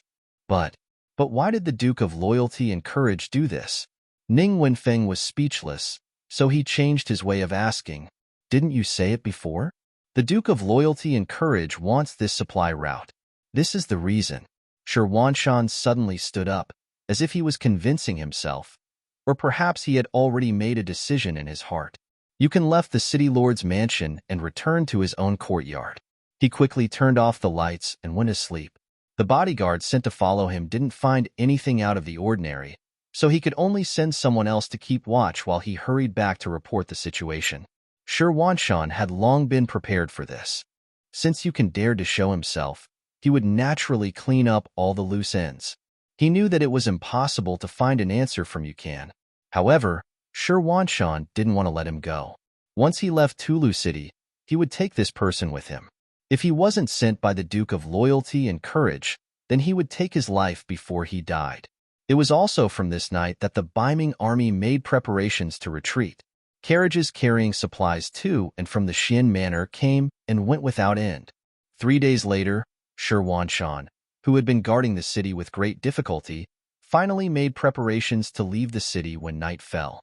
In order to prevent the Tatar army from discovering them, he left behind 2 Baihu offices and had them walk around with torches in hand, creating the illusion that the army was still there. In the end, Shi Wanshan decided to believe Yukon's words and withdraw from Tulu City. When he and Song Wenfeng left the city lord's mansion, Yukon was already waiting in front of the main entrance with a bundle on his back. He clearly knew that the other party wouldn't let him stay here, so he might as well take the initiative and leave with them. Since Yukon was so tactful, Shi Wanshan, who had no intention of turning hostile, walked over with a smile. What is the meaning of this, Sir Yu? Do you want to leave with us? There are no more Ming army or civilians in the city. Yukon has no value in staying here, so I'll have to trouble the commander. Yukon stood there with a smile on his face, looking as if he had nowhere else to go. Haha, good. Men, prepare a group of good horses for Sir Yu to leave with us. Shi Wanshan laughed heartily. Regardless of whether or not this Yukon was a loyal and courageous man, His courage and insight were enough to make him admire him greatly. In the dark night, torches stretched out in all directions. The Ming army retreated from Tulu City, leaving behind an empty and resourceless ancient city. Chapter 850. The next day, when the sun rose, the 200 Ming army quickly left. After breakfast, the Tatar army continued to attack the city. Only then did they discover that there was no resistance, and they were able to easily enter the city. News of the Ming army's departure quickly reached Hu Bo-er's ears. Ming army has retreated. Haha, good news. Let's enter the city. Hu Bo-er was overjoyed. Although the northern Ming army suffered the most losses during the siege, it was still very uncomfortable for him. He suffered losses every day, and he still had to defend against the attacks of the mercenaries from 10 miles away. This kind of feeling was really uncomfortable. Now that he had a city to defend, he had something to rely on. Moreover, Tulu City was originally a city that was easy to defend and hard to attack. It was connected to a nearby mountain range, so he only needed to defend the Xuanfu Gate to the east and the Grassland Gate to the west. This allowed him to divert his forces to do what he wanted to do. The Tatar army smoothly entered the city and was prepared for a sneak attack from the mercenaries. However, the enemy did not seem to see them and allowed them to do as they pleased. When all of the Tatar soldiers entered the city, the mercenaries suddenly moved and set up camp 8 miles away from the western city gate. At this point, the situation of closing the door and beating the dogs had already taken shape. Not only that, they also cut off all communication between the Tatar army and the outside world. Only when the mercenaries set up their tents did Hu Bo-er, who was standing on top of the tower, feel that something was wrong. Previously, when he was outside the city, he could send troops to search for food and water. However, now that he was in the city, he had a place to stay, but everything else seemed to be a problem. When he thought of the Ming army's sudden retreat, especially when they did not see a single person or food after entering the city, he suddenly felt like he had been deceived. No, we can't be trapped in the city. We need a way out. Where is General Gar? I'll give you 5,000 cavalry. Kill your way out before the enemy has a stable footing. The other generals are on standby. Once the opportunity arises, we'll destroy the mercenaries. Hu Bo-er stood on the city wall and suddenly gave the order to attack. General Gower, who had just entered the city, had no choice but to get back on his horse after receiving his orders. He led the 5,000 cavalrymen straight to the mercenary camp outside the city. In the new army's barracks, as soon as the west gate of Tulu City opened, the scout immediately reported to Tiger's Mane. Commander, who laughed and looked at Deputy Commander Shibi. The enemy is here to die. Haha, that's right. Shibi also laughed loudly. Although he used to be a member of the Tatar army, he was just a pawn that could be sacrificed at any time. Now that he had received young Chindong's great kindness, he saw himself as a member of the mercenary army. When it was time to be ruthless, he would definitely not be careless. Outside Tulu, General Gar led 5,000 cavalrymen and rushed over with great momentum, but what awaited them was still a new division of recruits. In the previous battle, they didn't do anything. They only stood at the front as human shields. According to their commander, Ming, the new army should first train their courage so that they wouldn't be weak in the knees when they went on the battlefield to kill. Reality had already proven that many of the new soldiers showed expressions of fear when facing the charge of the Tatar cavalry last time. Even though they knew they had the support of the army behind them, they still couldn't help but be afraid. Fortunately, no one wet their pants in fear, so they passed the test. Now, another test was about to begin. With the experience from last time, it could be seen that the quality of the new soldiers had improved quite a bit. At the very least, the fear on their faces had lessened a lot. Many of the new soldiers even showed signs of eagerness to fight. Gore, who was charging forward, saw that the mercenaries were still using the same trick as the last time. For some reason, his heart started to pound as he rode on his horse. He had a premonition that he wouldn't be able to gain any benefits this time. But when he thought about how General Hu Bo-er was looking at him from the city wall tower behind him, he couldn't turn back. He could only lead the army forward. But in the process of charging, he intentionally slowed down and stayed at the back. Last time, General Mazam had been killed by a musket. With this experience, he wouldn't be so easily fooled. Gar's premonition was very accurate. When the Tatar cavalry was 1 li away from the mercenaries, the new division's cavalry once again retreated to the sides, revealing the musket-wielding soldiers of the 6th Battalion behind them. Then, the sound of gunfire rang out. One after another, the charging Tatar cavalry were shot off their horses. The smell of blood had already filled the air before the two sides had even come into contact. This scene greatly slowed the charging Tatar cavalry. Kill! Ma Xiangshan, the commander of the light cavalry regiment, shouted again. A regiment of 2,000 light cavalry poured out in full force, heading straight for the Tatar army that had already been frightened by the muskets. Retreat! Gar, who was already at the rear, hurriedly shouted when he saw the same scene. He quickly reined in his horse and turned around, leading the army to retreat in a sorry state. In this battle, they had lost around 600 cavalry and had killed 0 enemies. On the tower of Tauf City, Hubo saw everything with his eyes. He angrily turned around and left without saying a word. He couldn't blame Gar. He had listened to his orders and left the city. But falling down in the same place twice in a row wasn't a good feeling. It was as if he had swallowed a fly, causing him to burn with anger. Hubo couldn't vent his anger after occupying a dead city, so he ordered General Chiga to take his men out of East Gate Xian City. He wanted to continue the attack. Didn't the mercenaries want to cut off his supplies? All right then, I won't walk past you. I'll head towards the hinterland of northern Ming. After several days of siege, the Ming army had suffered heavy losses. Chiga's infantry had also been wiped out.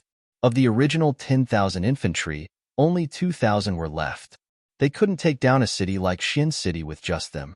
After receiving the order, he could only tell Hubo the whole story. Afterwards, he gained the authority to command 10,000 cavalry and confidently left the city. However, what Chigu did not know was that within the Xian mansion, Shi Wanshan had already set up his stance. Relying on the sturdiness of the city walls and the fact that he had joined up with the troops guarding the Xian mansion, he was confident that he would not allow the Tatar army to take advantage of him. Tala City quieted down once more.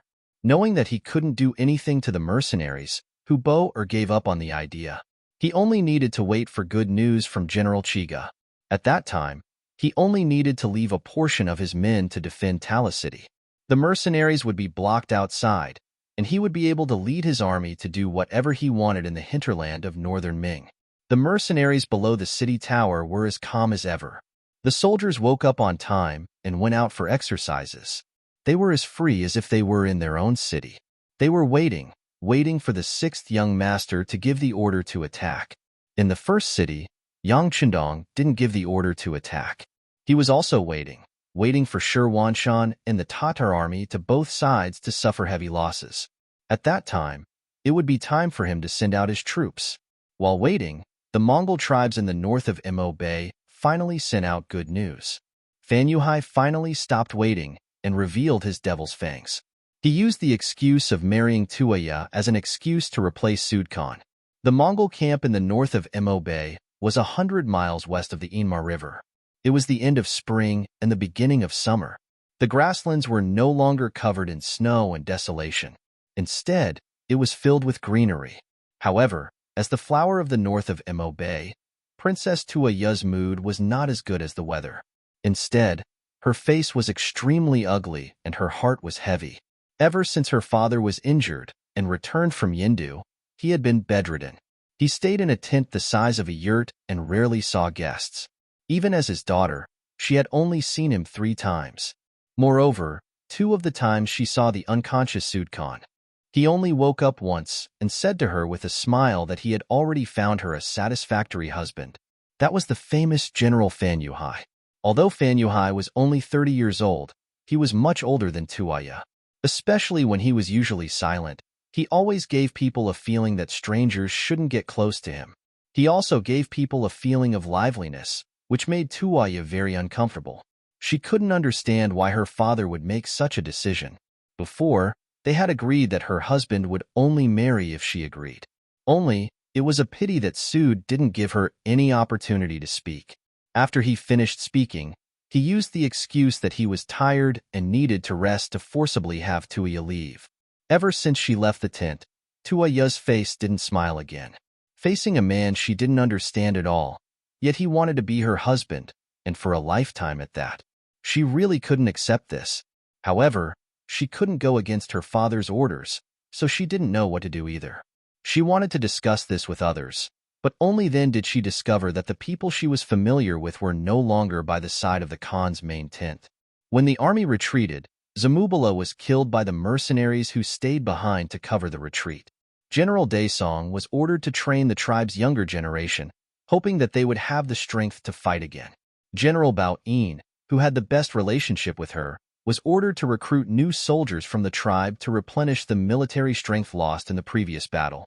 For a time, there was actually no one she could use, no one she could talk to. At this moment, Tuoya felt helpless and lonely. Before Tuoya was born, Sud was already the leader of a large force. After that, he, who had the bloodline of the Golden family, called himself the Khan. In other words, from the moment she was born, she had a noble status.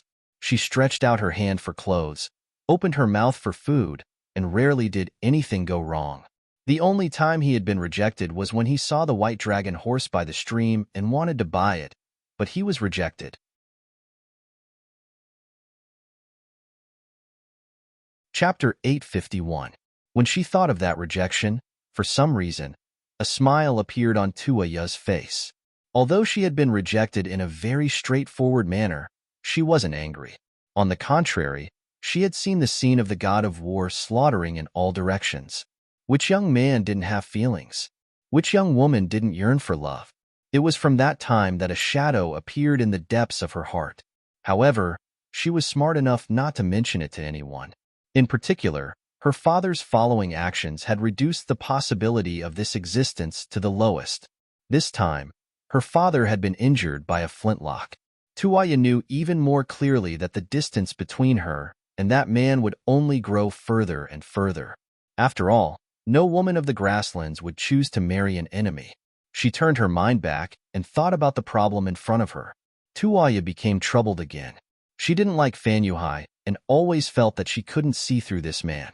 She didn't want to live in this kind of unhappiness for the rest of her life, so she secretly made a decision. She would find an opportunity to enter the king's tent.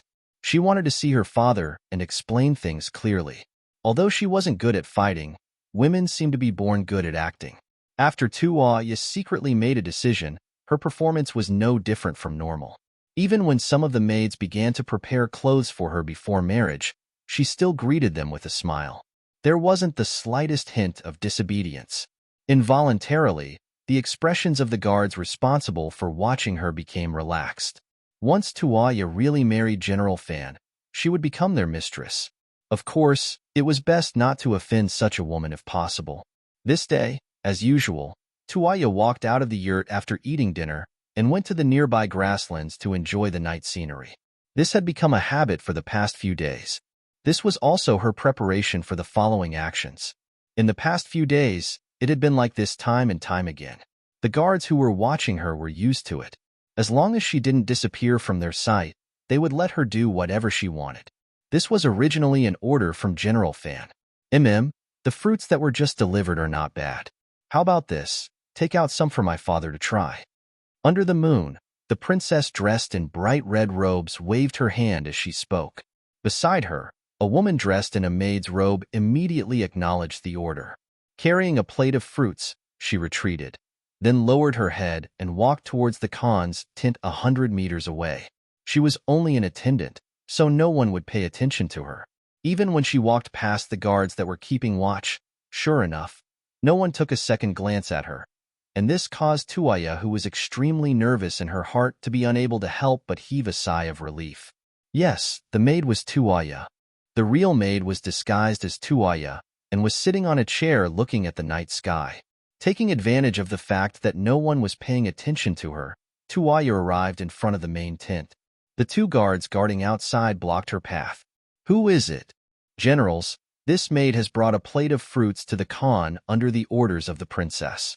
Please make an exception and don't make things difficult for the servants. Tuoya lowered her head as much as possible, not allowing the other party to see her face clearly. She then spoke in a slightly submissive tone. In the past few days, Tuaya had learned a lot from the maids in her own tent. She had also learned some of the daily actions. The two maids guarding the door didn't suspect anything. They merely took a look at the plate of fruits and didn't discover anything unusual. After that, they waved their hands. The Khan is resting. Quickly enter and quickly leave. Many thanks to the two generals. Tuaya lowered her voice and a trace of joy flashed across her face. Then, she stepped into the tent. Compared to the night sky outside, the yurt was much warmer inside, and there was also the smell of medicine. The moment Tuaya entered, she frowned. She hated the smell of medicine, but when she thought of her mission, she endured it and strode to the sleeping Suda's side. Then, she saw the scene of her father sleeping peacefully. Father, father, wake up. I am your daughter, Tuaya. I am here to see you. She softly called out. Knowing that there wasn't much time left, Tuaya stretched out her jade-like hand and gently shook the sleeping Suda. However, before her small hand could touch the body, Suda, who was lying on the bed, suddenly opened his eyes. When he looked carefully with the help of the candlelight, it was indeed his daughter, Tuaya. Suda instinctively looked outside. When he saw that there was no third person, he heaved a sigh of relief. Then, he stretched out his hands and tightly grabbed Tuaya's outstretched hand. Daughter, why are you here? Did they let you in? No, I thought of a way to sneak in, Tuaya explained. Seeing that his daughter, who had always been noble, was actually wearing a maid's uniform, Suda immediately understood. Then, his gaze tightened and he said, Good, daughter. You are very smart. Father is very pleased. But time is limited, so I'll tell you what I'm going to say next. Right now, I'm under house arrest, and my injuries are acting up again and again. It's not that they can't treat me, but they don't want to treat me at all. Don't blame Dali Zhonggong for this. On the battlefield, swords have no eyes, and this is not a personal grudge. Father knows what you're thinking, and if you really like him, then go find him. Suda was obviously out of breath when he said these words. It was obvious that his physical condition was not very good. After taking 2 deep breaths, he said, on the other hand, Fan Yufan wants to marry you. He just wants to seize the power of our Mongol tribe. Now I will tell everyone everything. You have to find a chance to leave here and then find Narisong and Bowing. They have been Fu Khan's old subordinates for many years. They are trustworthy. When the time comes, they will lead the army to save Fu Khan. In a hurry, Suda said a lot of things in one breath, and then he couldn't stop coughing, perhaps because his body couldn't take it. After he finished speaking, he lay back on the bed and waved his hand. You should leave quickly. If you stay for a long time, it will inevitably arouse suspicion. Go. She just wanted to discuss her marriage with Fu Khan and give her opinion. She didn't expect to learn such a truth. Tuaya couldn't believe it. But after a moment of confusion, she calmed down. She also knew that this was not the time to talk. She looked at Suda, who was lying on the bed, and said, Father Khan, take care of yourself. Then she turned around and left the tent. Outside the tent, the 2 guards waited for a while. When they didn't see anyone coming out, they were about to enter the tent when Tuaya dressed as a maid came out. What happened? It's been so long. Did Khan wake up? One of the guards asked with a puzzled expression. No, Khan has been sleeping all this time. The servants saw that the bedside was too messy and casually tidied it up.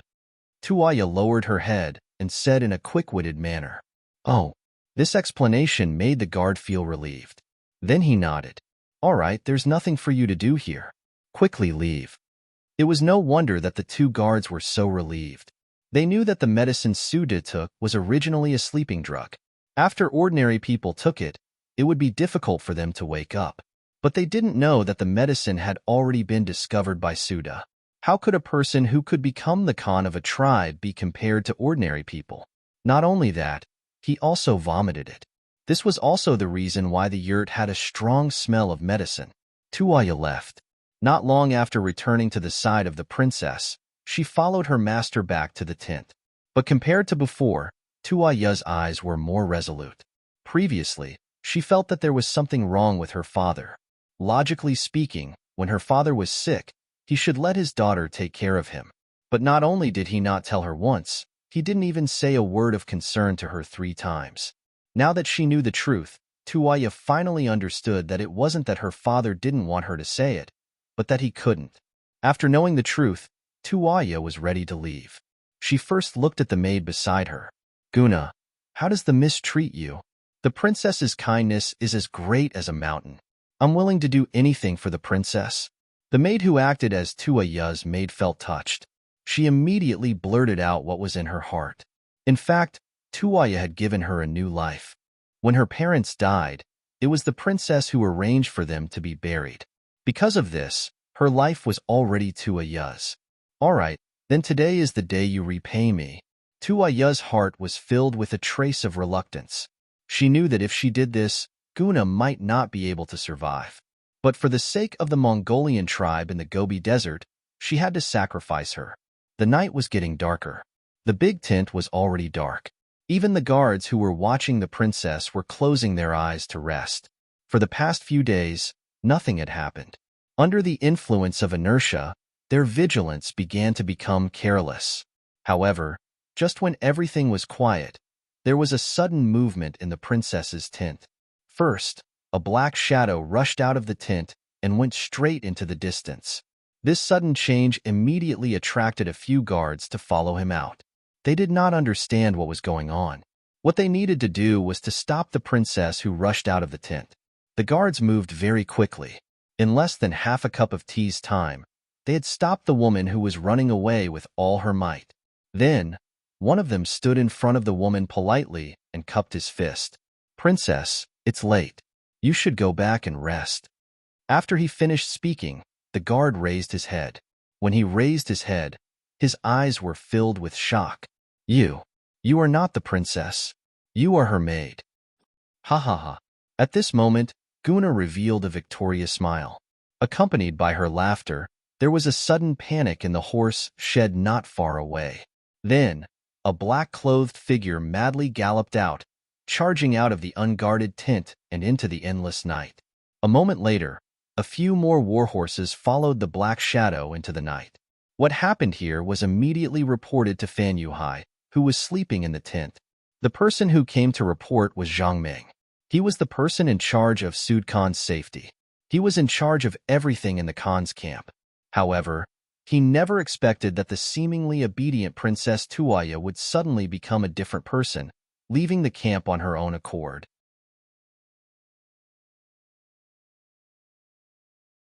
Chapter 852. Fan Yuhai sat up from the bed, his gaze incomparably deep. His first feeling was that his crime had been exposed, and Tuaya definitely knew something. Although he still couldn't figure out what went wrong, Tuaya leaving for no reason already explained a lot of things. Immediately send someone to inform General Lu Duo, who was training nearby, to come back. Spread the news that Tuaya went against the Khan's betrothal and ran away. Anyone in the tribe who stops her or reports her whereabouts will be heavily rewarded. Yes, Zhang Ming replied and quickly left to pass down the order. Fan Yuhai, who was left behind, could not help but let out a long sigh. Seeing that he was about to succeed, as long as he married Tuaya, he could be considered the Khan's successor. He never thought that something like this would happen, and all his efforts would be for naught. Tuaya escaped. Using the maid Guna to attract the attention of others, she successfully escaped. The moment she mounted her horse, she quickly rushed towards the training grounds of Nari Song. She had lived here since she was young, so she was familiar with all the terrains. This was where her advantage lay.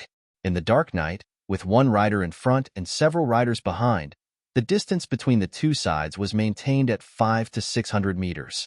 They were like shooting stars in the night sky, disappearing in a flash. The sky was finally about to brighten. Just as the sun slowly rose and the sky gradually brightened, Tuaya, who was at the front, finally saw a continuous stretch of barracks. Immediately, her eyes were filled with joy. Before she arrived, her shout rang out. I am Princess Tuaya. I want to see General Nari Song.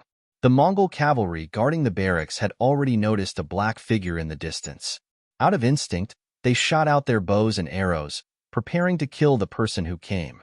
However, when they heard the shout, they could not help but put down their bows.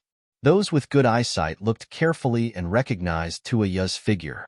Although she was dressed in black and was not as eye-catching as when she was dressed as a princess, the number 1 chest under the heavens was majestic. Those who had seen it would not forget it.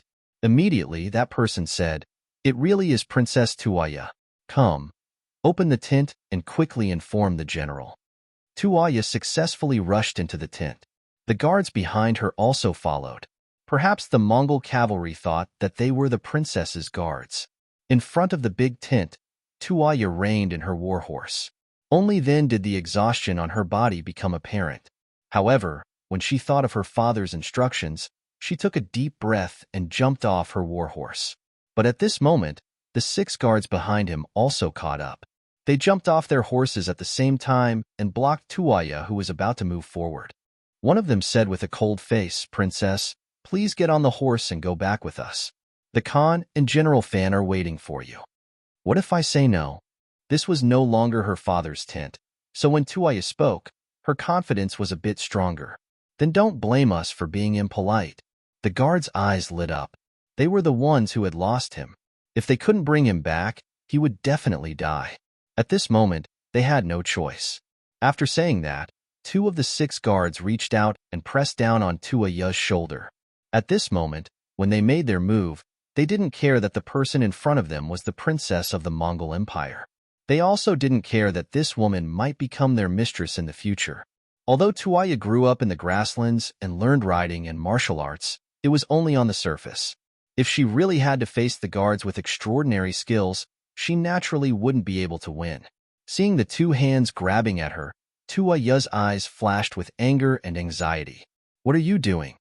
Right at that moment, a loud roar rang out, following which, a burly man from the grasslands walked out of the tent. Along with him were dozens of elite guards, and more Mongolian warriors from the camp who were closing in on them. The person who came was Nari Song, one of Sud Khan's trusted aides. When he heard the report that the princess had come, he was wondering why she was here. He walked out with curiosity and didn't expect to see someone wanting to make a move on Tuaya. How could this be? This was clearly going against his superiors. Nari Song spoke up to stop him. The moment Nari Song appeared, the guards who were about to make a move knew that they had missed the opportunity. They immediately turned around and bowed. "General, please calm down." The princess was playful and ran out. "We will bring her back now and not cause trouble for you." "You guys are the ones who are playful." Tuaya saw that someone was twisting the truth in front of her. How could she let it go? After retorting, she looked at Nari Song and said, "General, I have something to discuss with you. Please report to your men. At the same time, I would like to ask you to lock up these 6 people first. I will give you an explanation later." "General, you can't believe the princess' words so easily. General Fan is still waiting for us to return." The 6 guards knew that they were about to ruin things and hurriedly spoke out. "If I don't believe the princess, should I believe you guys? Also, don't use Fan Yuhai to pressure others. Others might be afraid of him, but I'm not." Men, take the 6 of them away. If they resist, kill them." Nari Song, who had killed decisively on the battlefield, had a cold expression on his face. His eyes were filled with killing intent. With just a few words, the 6 guards had surrendered. If they lived, at least there was hope. If they resisted, only death would await them. Tuaya finally followed Nari Song into the large tent. She then told him everything she had seen her father last night and what Suda had told her. When Nari Song heard the news, he was shocked. "There's actually such a thing? The Khan is under house arrest?" That's right. When Tuaya said this, she couldn't stop the tears from flowing out of her eyes. She hadn't cried before because she didn't dare to. But now, she was safe. The pain in her heart could no longer be suppressed. Tears finally flowed out. "Princess, don't be sad. The Khan's life isn't in danger yet. There's still a way. How about this? We've been running all night. Princess, go rest first. I'll find General Bao-in and then we'll discuss how to save the Khan." Nari Song's eyes were filled with sorrow. His own Khan was under house arrest. This was a reflection of the incompetence of the generals. However, he also knew that Fan Yuhai wasn't easy to deal with. If he led the army to kill him now, the outcome was unknown. It might even implicate the Khan's life. It was better to find Baoyin first and discuss how to proceed. Not long after Nari Song gave the order, General Baoyin, who was recruiting soldiers outside, returned to the large tent. This scene was discovered by the spies of the Security Bureau in the Mongolian tribe. The news was sent to the director of the Security Bureau of the First City, Fengliang, by telegram. Yang Mansion, First City. Yang Qindong listened to Fengliang's report. At the same time, he patted Fengliang's shoulder. Not bad. The Security Bureau did a good job this time. Thank you for the praise, sixth young master. Fengliang's face flashed with joy, but it quickly disappeared. He was all ears. Continue to watch their every move. Report to me immediately if there's any situation. While Yang Qindong digested the news, he couldn't help but sigh. There were still too few troops.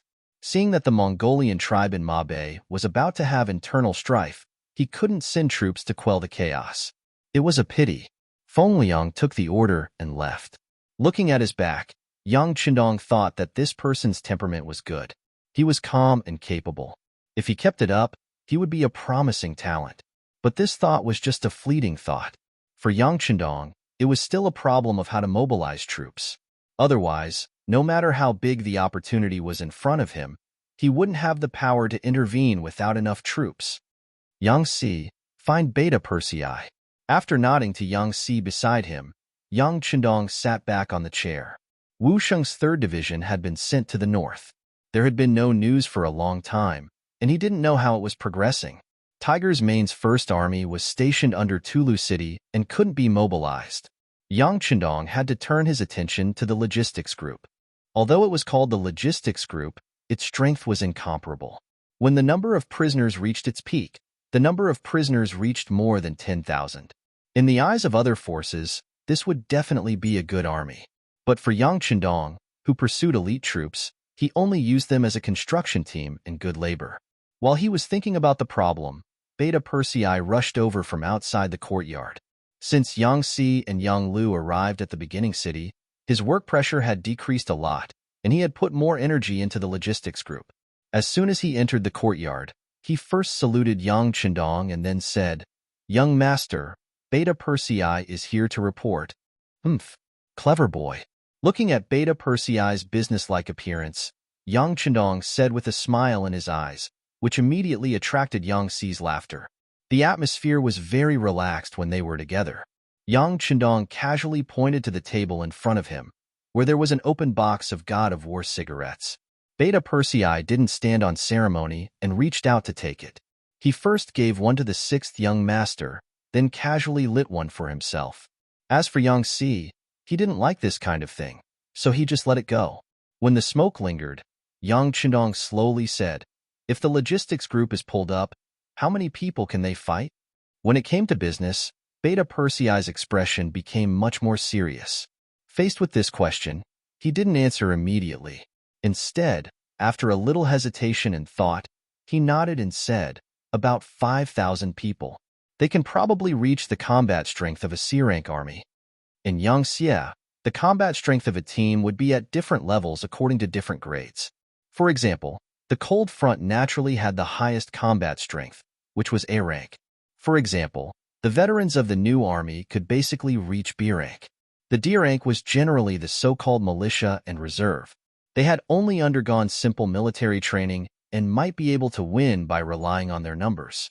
Once they gnawed on a hard bone, it was basically impossible to point at them. There were also the Black Knights of the Guards. With their strong individual combat quality and elite equipment combination, their combat strength could reach the terrifying S rank. Unfortunately, there were too few such troops, and it would take too much effort to train them. It was not desirable. You're tuning in to the Warrior Lore YouTube channel. Don't forget to subscribe and join us on this journey to catch the most captivating stories.